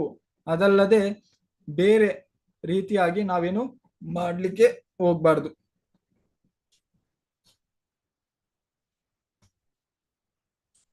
ಆ ಹರಿನಾಮ ಸಂಕೀರ್ತನ ಎಲ್ಲರೂ ಮಾಡಿದಾಗೇನು ತಂತಾನೆ ಎಲ್ಲರೇನು ಖುಷಿಯಾಗಿರ್ಲಿಕ್ಕೆ ಸಾಧ್ಯ ಆಗುತ್ತೆ. ಇಲ್ಲದಿದ್ರೆ ಸಾಧ್ಯ ಆಗುವುದಿಲ್ಲ. ನಾವು ಎಲ್ಲವನ್ನು ಭೂಮಿಯಿಂದ ನಾವೆಲ್ಲವನ್ನು ತಗೊಳ್ತಿದ್ದೇವೆ ಅಂದ್ರೆ ನಾವು ಏನು ರಿಟರ್ನ್ ಆಗಿ ಏನು ಕೊಡುದು, ನಾವು ಅಂಶ ಭಕ್ಷಣವನ್ನು ಮಾಡುದು, ಅದಲ್ಲದು ಜೂಜಾಡುದು, ಇದೆಲ್ಲೇನು ಭೂಮಿ ತಾಯಿಗೇನು ಖುಷಿಯನ್ನು ಕೊಡ್ಲಿಕ್ಕೆ ಸಾಧ್ಯ ಆಗುವುದಿಲ್ಲ. ಈಗ ಮನೆಯಲ್ಲಿ ಮಕ್ಕಳಿದ್ರೆ ಕೆಟ್ಟ ಮಕ್ಕಳು ಬೇರೆ ಬೇರೆ ಕಾರ್ಯಾಚರಣೆಯನ್ನು ಮಾಡ್ತಾರೆ. ತಾಯಿಗೆ ಮಕ್ಕಳನ್ನು ಏನು ಸಾಕೋದೇನು ದೊಡ್ಡ ಕಷ್ಟದ ಕೆಲಸ ಅಲ್ಲ. ಆದ್ರೆ ಭೂಮಿ ತಾಯಿಗೆ ಕಷ್ಟದ ಕೆಲಸ ಹೊರ್ಲಿಕ್ಕೆ ಯಾರನ್ನು ಕಷ್ಟ ಆಗುದಂದ್ರೆ ಕೆಟ್ಟ ಮಕ್ಕಳನ್ನೇ. ಒಳ್ಳೆ ಮಕ್ಕಳನ್ನು ಯಾರಿಗಾದ್ರೂ ಸಾಕ್ಲಿಕ್ಕೆ ಕಷ್ಟ ಆಗುತ್ತಾ? ಆಗೋದಿಲ್ಲ ಪ್ರಭುಜಿ. ಇಲ್ಲ, ಎಷ್ಟು ಮಕ್ಕಳಿದ್ರು ಅವ್ರು ಸಾಕ್ತಾರೆ. ಹಾಗೇನೆ ಕೆಟ್ಟ ಮಕ್ಕಳನ್ನು ಇದ್ದಾರೆ ಅಂದ್ರೆ ಅವರನ್ನು ಸಾಕುದಂದ್ರೇನು ತುಂಬಾ ಅವ್ರಿಗೇನು ಭಾರ ಆಗುತ್ತೆ. ಅದೇ ರೀತಿಯಲ್ಲಿ ಯಾವಾಗ ಎಲ್ಲ ಮಕ್ಕಳು ಸೇರಿ ಭಗವಂತನ ಸಂಕೀರ್ತನ ಯಜ್ಞವನ್ನು ಪ್ರಾರಂಭ ಮಾಡ್ತಾರೆ, ಆಗ ಆಟೋಮೆಟಿಕ್ ಆಗಿ ಏನು ಭೂಮಿ ತಾಯಿ ಎಲ್ಲರೂ ಏನು ಖುಷಿಯಾಗಿರ್ತಾರೆ. ಹಾಗೇನೆ ಎಲ್ಲವನ್ನು ಇದು ಮಾಡ್ಲಿಕ್ಕೆ ಸಾಧ್ಯ ಆಗುತ್ತೆ. ಹಾಗೇನೆ ನಾವು ಪ್ರಭುಪಾದ ಹೇಳ್ತಾರೆ, ನಾವು ಎಲ್ಲವನ್ನು ಸ್ವೀಕರಿಸ್ತೇವೆ, ಆದ್ರೆ ಕೊಡ್ಲಿಕ್ಕೆ ನಮಗೇನು ಕಷ್ಟ ಆಗುತ್ತೆ. ಆದ್ರೆ ನಾವು ಆ ಕೊಡುವುದನ್ನು ಕಲಿಬೇಕು. ನಾವೇನು ಹರಿನಾಮ ಸಂಕೀರ್ತನೆಯನ್ನು ನಾವು ಆದಷ್ಟೇನು ಪ್ರಚಾರವನ್ನು ಮಾಡ್ಬೇಕು ನಮ್ಮ ಕೈಯಿಂದ ಆದಷ್ಟು. ಆಗ ತಂತಾನೆ ಎಲ್ಲರೂ ಮಾಡಿದಾಗೇನು ಇಡೀ ಜಗತ್ತೇನು ಸಂತೃಪ್ತಿಯಾಗಿ ಇದು ಮಾಡ್ಲಿಕ್ಕೆ ಸಾಧ್ಯ ಆಗುತ್ತೆ. ಹಾಗೇನೆ ಎಲ್ಲರೂ ಖುಷಿಯಾಗಿರ್ಲಿಕ್ಕೆ ಸಾಧ್ಯ ಆಗುತ್ತೆ. ಇದು ಪ್ರಥಮವಾದ ನಮ್ಮದು ಏನು ವಿಧಾನವಾಗಿದೆ. ನಾವು ಹರಿನಾಮ ಸಂಕೀರ್ತನವನ್ನು ನಾವೇನು ಎಲ್ಲಾ ಕಡೆ ನಾವೇನು ಆ ಪ್ರಚಾರ ಕಾರ್ಯವನ್ನು ಮಾಡ್ಬೇಕು. ಯಾಕೆಂದ್ರೆ ನಾವು ಸಹ ಏನು ತಗೊಂಡಿದ್ದೇವೇನು ಗುರು ಪರಂಪರೆಯಿಂದ ಏನು ಆ ಪ್ರಭುಪಾದರಿಂದ ಏನು ಆ ಇದನ್ನು ತಗೊಂಡಿದ್ದೇವೇನು ಆ ದಿವ್ಯ ಜ್ಞಾನವನ್ನು ಪಡೆದಿದ್ದೇವೆ. ಅಂದ್ರೆ ಏನ್ ಮಾಡ್ಬೇಕು, ಯಾವ ರೀತಿ ಹರಿನಾಮ ಸಂಕೀರ್ತನವನ್ನು ಮಾಡ್ಬೇಕಂತ ನಮಗೆ ಪ್ರಭುಪಾದ ಕೊಟ್ಟಿದ್ದಾರೆ. ಅದೇ ರೀತಿ ನಾವು ಸಹ ಹಿಂತಿರುಗಿ ಕೊಡುವ ಇದೇನಂದ್ರೆ ನಾವು ಆ ಭಗವಂತನ ನಾಮವನ್ನು ಪ್ರಚಾರ ಮಾಡುವುದು. ಅಂದ್ರೆ ನಮ್ಮ ಕೈಯಿಂದ ಆದಷ್ಟು ನಾವೇನು ಪ್ರಚಾರವನ್ನು ಮಾಡುದು. ಅದಲ್ಲದೆ ನಮ್ಗೆ ಅದು ತುಂಬಾ ಸುಲಭವಾದಂತ ವಿಧಾನ ಕಲಿಯುಗದಲ್ಲಿ. ಅದನ್ನು ನಮ್ಗೇನು ತುಂಬಾ ಸುಲಭವಾಗಿ ಮಾಡ್ಲಿಕ್ಕೆ ಸಾಧ್ಯ ಆಗುತ್ತೆ. ಅದಲ್ಲದೆ ನಾವು ಅನ್ಕೊಳ್ತೇವೆ ಅಂದ್ರೆ ಜನರಿಗೆ ಆಗುತ್ತೆ ಇದೆಂತ ಸಿಂಪಲ್ ಅಂತ, ಆದ್ರೆ ಅದರ ಪ್ರಭಾವ ನಮ್ಗೆ ಗೊತ್ತಿರೋದಿಲ್ಲ. ಅದು ಎಲ್ಲ ಏನು ಭೌತಿಕ ಕಲ್ಮಶವನ್ನು ನಾಶ ಮಾಡುವಂತ ಎಲ್ಲ ಏನು ಶಕ್ತಿಯನ್ನು ಹೊಂದಿದೆ. ನಾವೇ ನೋಡ್ಬೋದು. ಈಗ ನಾವು ಮೊದಲು ಅಂದ್ರೆ ಭಗವಂತನ ಜಪ ಮಾಡುವುದಕ್ಕಿಂತ ಮೊದಲು ನಾವ್ ಹೇಗಿದ್ವಿ, ಹಾಗೇನೆ ಈಗ ನಮ್ಮಲ್ಲಿ ಎಷ್ಟು ಪರಿವರ್ತನೆ ಆಗಿದ್ವಿ. ನಿಮ್ಗೆಲ್ಲ ಅನುಭವ ಉಂಟಲ್ಲ? ಉಂಟು ಪ್ರಭುಜಿ. ಮೊದಲು ನಾವು ಏನೆಲ್ಲ ಮಾಡ್ತಾ ಇದ್ದೀವಿ, ಆದ್ರೆ ಈಗ ನಾವು ಏನು ಮಾಡ್ತಾ ಇದ್ದೀವಿ ನಾವು ವ್ಯತ್ಯಾಸವನ್ನು ನಾವು ಬೇರೆಯವರಲ್ಲೆಲ್ಲ ನಮ್ಮಲ್ಲಿ ನಾವೇನು ನೋಡಿಕೊಳ್ಬಹುದು. ಹೌದಲ್ವಾ? ಹೌದು ಪ್ರಭುಜಿ, ಖಂಡಿತವಾಗಿ. ಹಾಗೇನೆ ನಾವು ಆ ಭಗವಂತನ ಪ್ರಚಾರವನ್ನು ಮಾಡ್ಬೇಕು. ಅದೇ ನಾವು ಕೊಡುವಂತ ಏನು ನಿಜವಾದಂತ ಏನು ಗಿಫ್ಟ್. ಅದು ಅದನ್ನು ನಾವು ಮಾಡ್ಲೇಬೇಕು. ಹಾಗೇನೆ ಪೃಥು ಮಹಾರಾಜರು ಹೇಗೆ ಭೂಮಿ ತಾಯಿಯನ್ನು ಏನು ಯಜ್ಞ ತಗೊಂಡು ಏನು ಕೊಡುದಿಲ್ಲ ಅಂತ ನಿಲ್ಲಿಸಿದಾಗ ಭೂಮಿ ತಾಯಿ ಅವರಿಗೆ ಹೇಳ್ತಾರೆ ಅದಕ್ಕೆ ಏನ್ ಮಾಡ್ಬೇಕಂದ್ರೆ ಅಂದ್ರೆ ಶಾಸ್ತ್ರದಲ್ಲಿ ಏನು ವಿಧಿಸಿದ ಅದೇ ರೀತಿ ನೀವೇನು ಅದನ್ನು ಮಾಡಿದಾಗೇನು ನಾನು ಎಲ್ಲವನ್ನು ಕೊಡ್ಲಿಕ್ಕೆ ಪ್ರಾರಂಭ ಮಾಡ್ತೇನೆ. ಅದೇ ರೀತಿ ಕಲಿಯುಗದಲ್ಲಿ ನಾವು ಮಾಡ್ಬೇಕಾದಂತ ಇದಂದ್ರೆ ಹರಿನಾಮ ಸಂಕೀರ್ತನ. ಹಾಗೆ ಜೋರಾಗಿ ನಾವೆಲ್ಲರೂ ಒಮ್ಮೆ ಭಗವಂತನ ನಾಮವನ್ನು ಮಾಡುವ. ಹರೇ ಕೃಷ್ಣ ಹರೇ ಕೃಷ್ಣ ಹರೇ ಕೃಷ್ಣ ಹರೇ ಕೃಷ್ಣ ಕೃಷ್ಣ ಕೃಷ್ಣ ಹರೇ ಹರೇ ಕೃಷ್ಣ ಕೃಷ್ಣ ಹರೇ ಹರೇ ಹರೇ ರಾಮ ಹರೇ ರಾಮ ಹರೇ ರಾಮ ಹರೇ ರಾಮ ರಾಮ ರಾಮ ಹರೇ ಹರೇ ರಾಮ ರಾಮ ಹರೇ ಹರೇ ಹರೇ ಕೃಷ್ಣ ಹರೇ ಕೃಷ್ಣ ಹರೇ ಕೃಷ್ಣ ಹರೇ ಕೃಷ್ಣ ಕೃಷ್ಣ ಕೃಷ್ಣ ಹರೇ ಹರೇ ಕೃಷ್ಣ ಕೃಷ್ಣ ಹರೇ ಹರೇ ಹರೇ ರಾಮ ಹರೇ ರಾಮ ಹರೇ ರಾಮ ಹರೇ ರಾಮ ರಾಮ ರಾಮ ಹರೇ ಹರೇ ರಾಮ ರಾಮ ಹರೇ ಹರೇ ಕೃಷ್ಣ ಹರೇ ಕೃಷ್ಣ ಹರೇ ಕೃಷ್ಣ ಹರೇ ಕೃಷ್ಣ ಕೃಷ್ಣ ಕೃಷ್ಣ ಹರೇ ಹರೇ ಕೃಷ್ಣ ಕೃಷ್ಣ ಹರೇ ಹರೇ ಹರೇ ರಾಮ ಹರೇ ರಾಮ ಹರೇ ರಾಮ ಹರೇ ಹರೇ ರಾಮ ರಾಮ ರಾಮ ಹರೇ ಹರೇ ರಾಮ ರಾಮ ಹರೇ ಹರೇ. ಇದು ನಾವು ಈ ಜಪ ಮಾಡೋದ್ರಿಂದ ಏನು ಎಲ್ಲದಕ್ಕೂ ಏನು ಪ್ರಯೋಜನ ಆಗುತ್ತೆ. ನಿಮ್ಗೆಲ್ಲ ಗೊತ್ತಿರ್ಬೋದು, ಗಿಡ ಮರ ಆಗಿರ್ಬೋದು, ಪ್ರಾಣಿ ಆಗಿರ್ಬೋದು, ನಾವು ಕುಳಿತಂತ ಜಾಗ ಆಗಿರ್ಬೋದು, ಹಾಗೇನೆ ಎಲ್ಲಾ ಜಾಗವನ್ನು ಏನು ಪರಿಶುದ್ಧಗೊಳಿಸುತ್ತೆ, ಆ ಭಗವಂತನ ಪವಿತ್ರ ನಾಮವೇನು ಪರಿಶುದ್ಧಗೊಳಿಸುತ್ತೆ. ಹೇಳ್ತಾರೆ ಓಂ ಪವಿತ್ರ ಅಂದ್ರೆ ಅಪವಿತ್ರಾಮ ಸರ್ವ ಅವಸ್ಥಾ ಗತೋಪಿಯ ಯಸ್ಮರೇತ್ ಪುಂಡರೀಕಾಕ್ಷ ಸಾಬಾಯಿ ಅಭ್ಯಂತರ ಶುಚಿ. ಅಂದ್ರೆ ಯಾವಾಗ ನಾವು ಆ ಭಗವಂತನ ನಾಮ ನಾವು ಸ್ಮರಿಸ್ತೇವ, ಯಸ್ಮರೇತ್ ಪುಂಡರೀಕಾಕ್ಷ ಸಾಬಾಯಿ ಅಭ್ಯಂತರ ಶುಚಿ, ನಮ್ಮ ಒಳಗೂ ಶುಚಿ ಮಾಡುತ್ತೆ, ಹಾಗೇನೆ ಹೊರಗೂ ವಾತಾವರಣವನ್ನೇನು ಶುಚಿ ಮಾಡ್ಲಿಕ್ಕೆ ಸಾಧ್ಯ ಆಗುತ್ತೆ. ಇದು ಏಕೈಕ ಏನು ಮಾರ್ಗ, ಏನು ಹರಿನಾಮ ಸಂಕೀರ್ತನ ಯಜ್ಞ ಮಾಡುದು. ನಾವು ನೋಡ್ಬೋದು ಚೈತನ್ಯ ಮಹಾಪ್ರಭು ಜಾರ್ಖಂಡದಲ್ಲಿ, ಅಂದ್ರೆ ಅದರಲ್ಲಿ ಕಾಲು ಏನು ಎಲ್ಲ ಪ್ರಾಣಿ ಪಕ್ಷಿಗಳು ಸಹ ಏನು ಭಾಗವಹಿಸ್ತಾರೆ, ಹಾಗೇನೆ ಎಲ್ಲ ಗಿಡ ಮರಗಳು ಸಹ ಏನು ಎಲ್ಲರೇನು ಆ ಹರಿನಾಮ ಸಂಕೀರ್ತನೆಯಲ್ಲಿ ಭಾಗವಹಿಸಲಿಕ್ಕೆ ಸಾಧ್ಯ. ಎಲ್ಲವನ್ನು ಉದ್ಧಾರ ಮಾಡುವಂತ ಏಕೈಕ ಯಜ್ಞ ಅಂದ್ರೆ ಅದೇನು ಹರಿನಾಮ ಸಂಕೀರ್ತನ ಯಜ್ಞ. ಹಾಗಾದ್ರೆ ಇನ್ನೊಮ್ಮೆ ಜೋರಿಂದ ನಾವು ಮಾಡುವ, ಹರೇ ಕೃಷ್ಣ ಹರೇ ಕೃಷ್ಣ ಹರೇ ಕೃಷ್ಣ ಹರೇ ಕೃಷ್ಣ ಕೃಷ್ಣ ಕೃಷ್ಣ ಹರೇ ಹರೇ ಕೃಷ್ಣ ಕೃಷ್ಣ ಹರೇ ಹರೇ ಹರೇ ಹರೇ. ಹರೇ ರಾಮ ಹರೇ ರಾಮ ಹರೇ ಹರೇ ರಾಮ ರಾಮ ಹರೇ ರಾಮ ರಾಮ ರಾಮ ಹರೇ ಹರೇ. ರಾಮ ರಾಮ ರಾಮ ಹರೇ ಹರೇ. ಹರೇ. ಅಂದ್ರೆ ಪ್ರಭುಪಾದ ಹೇಳ್ತಾರೆ, ಅಂದ್ರೆ ಜ್ಞಾನ ತುಂಬಾ ಜನರಿಗೆ ಉಂಟು, ಅಂದ್ರೆ ಜ್ಞಾನ ಇರೋದು ಇದಲ್ಲ, ಅದನ್ನು ನಾವು ಬಳಸ್ಕೊಳ್ಬೇಕು.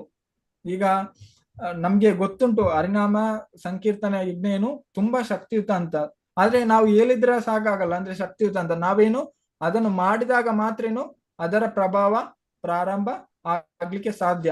ಈಗ ನಮ್ಗೆ ಹಸಿವಾಗ್ತದೆ ಅಂತ ಹೇಳ್ತೇವೆ, ಖಾಲಿ ಹೇಳಿದ್ರೆ ಆಗ್ಬೇಕಾ? ಹಸಿವಾದ್ರೆ ನಾವ್ ಏನ್ ಮಾಡ್ಬೇಕು? ತಿನ್ಬೇಕು. ಊಟ ತಿಂದಾಗ ಮಾಡ್ಬೇಕು. ನಮ್ಗೇನು ದೇಹಕ್ಕೆ ಶಕ್ತಿ ಬರ್ಲಿಕ್ಕೆ ಸಾಧ್ಯ. ಹಾಗೇನೆ ಹರಿನಾಮ ಒಳ್ಳೇದು, ನಮ್ಗೆಲ್ಲ ಗೊತ್ತು ಒಳ್ಳೇದು, ಆದ್ರೆ ಅದನ್ನು ನಾವೇನು ಪ್ರಾರಂಭಿಸ್ಬೇಕು, ಎಲ್ಲ ಕಡೆನು ಅದನ್ನು ಇದು ಮಾಡ್ಬೇಕು. ಆದಾಗ ಮಾತ್ರ ಏನು ಅದರ ಪರಿಣಾಮ ಏನು ಬೀರ್ಲಿಕ್ಕೆ ಸಾಧ್ಯ ಆಗುತ್ತದೆ. ಅದೇ ರೀತಿ ನಾವು ಗಾಡಿ ಖರೀದಿ ಮಾಡ್ತೇವೆ, ಅದು ಗೊತ್ತು ನಮ್ಗೆ ಅದರಲ್ಲಿ ಅದನ್ನು ಇಟ್ಟೇನು ಪ್ರಯೋಜನ ಇಲ್ಲ, ಅದನ್ನೇನು ಚಲಿಸ್ಬೇಕು. ಹಾಗೇನೆ ಈ ಮಾನವ ದೇಹವನ್ನು ನಾವು ಎಲ್ಲ ಏನು ಈ ಪ್ರಕೃತಿಯಿಂದ ತಗೊಳ್ತೇವೆ, ಇದರ ಪ್ರಯೋಜನವನ್ನು ನಾವು ಸಹ ಏನು ಕೊಡ್ಬೇಕು. ಆಗ ಮಾತ್ರ ಏನು ಈ ನಾವು ತಗೊಂಡಂತ ಮಾನವ ಜೀವನ ಏನು ಸಾರ್ಥಕ ಆಗುತ್ತೆ. ಇಲ್ಲದಿದ್ರೆ ಸಾರ್ಥಕ ಆಗಲ್ಲ. ಆದಷ್ಟು ನಾವೇನು ಹರಿನಾಮ ಸಂಕೀರ್ತನ ಯಜ್ಞವನ್ನು ನಾವು ಮಾಡ್ಬೇಕು. ಓಕೆ, ಹಾಗೇನೆ ಎಲ್ಲರಿಗೂ ಹರೇ ಕೃಷ್ಣ. ಏನಾದ್ರು ಪ್ರಶ್ನೆ ಇದ್ರೆ ನೀವು ಕೇಳ್ಬೋದು. ಹರೇ ಕೃಷ್ಣ.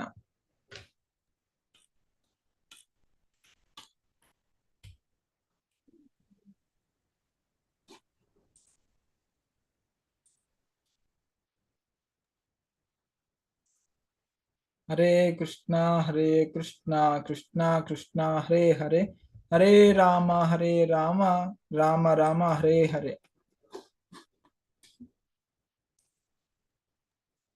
ಹರೇ ಕೃಷ್ಣ ಪ್ರಭುಜಿ, ಧನ್ಯವಾದ. ಧನ್ಯವಾದಗಳು. ಹರೇ ಕೃಷ್ಣ. ಧನ್ಯವಾದಗಳು.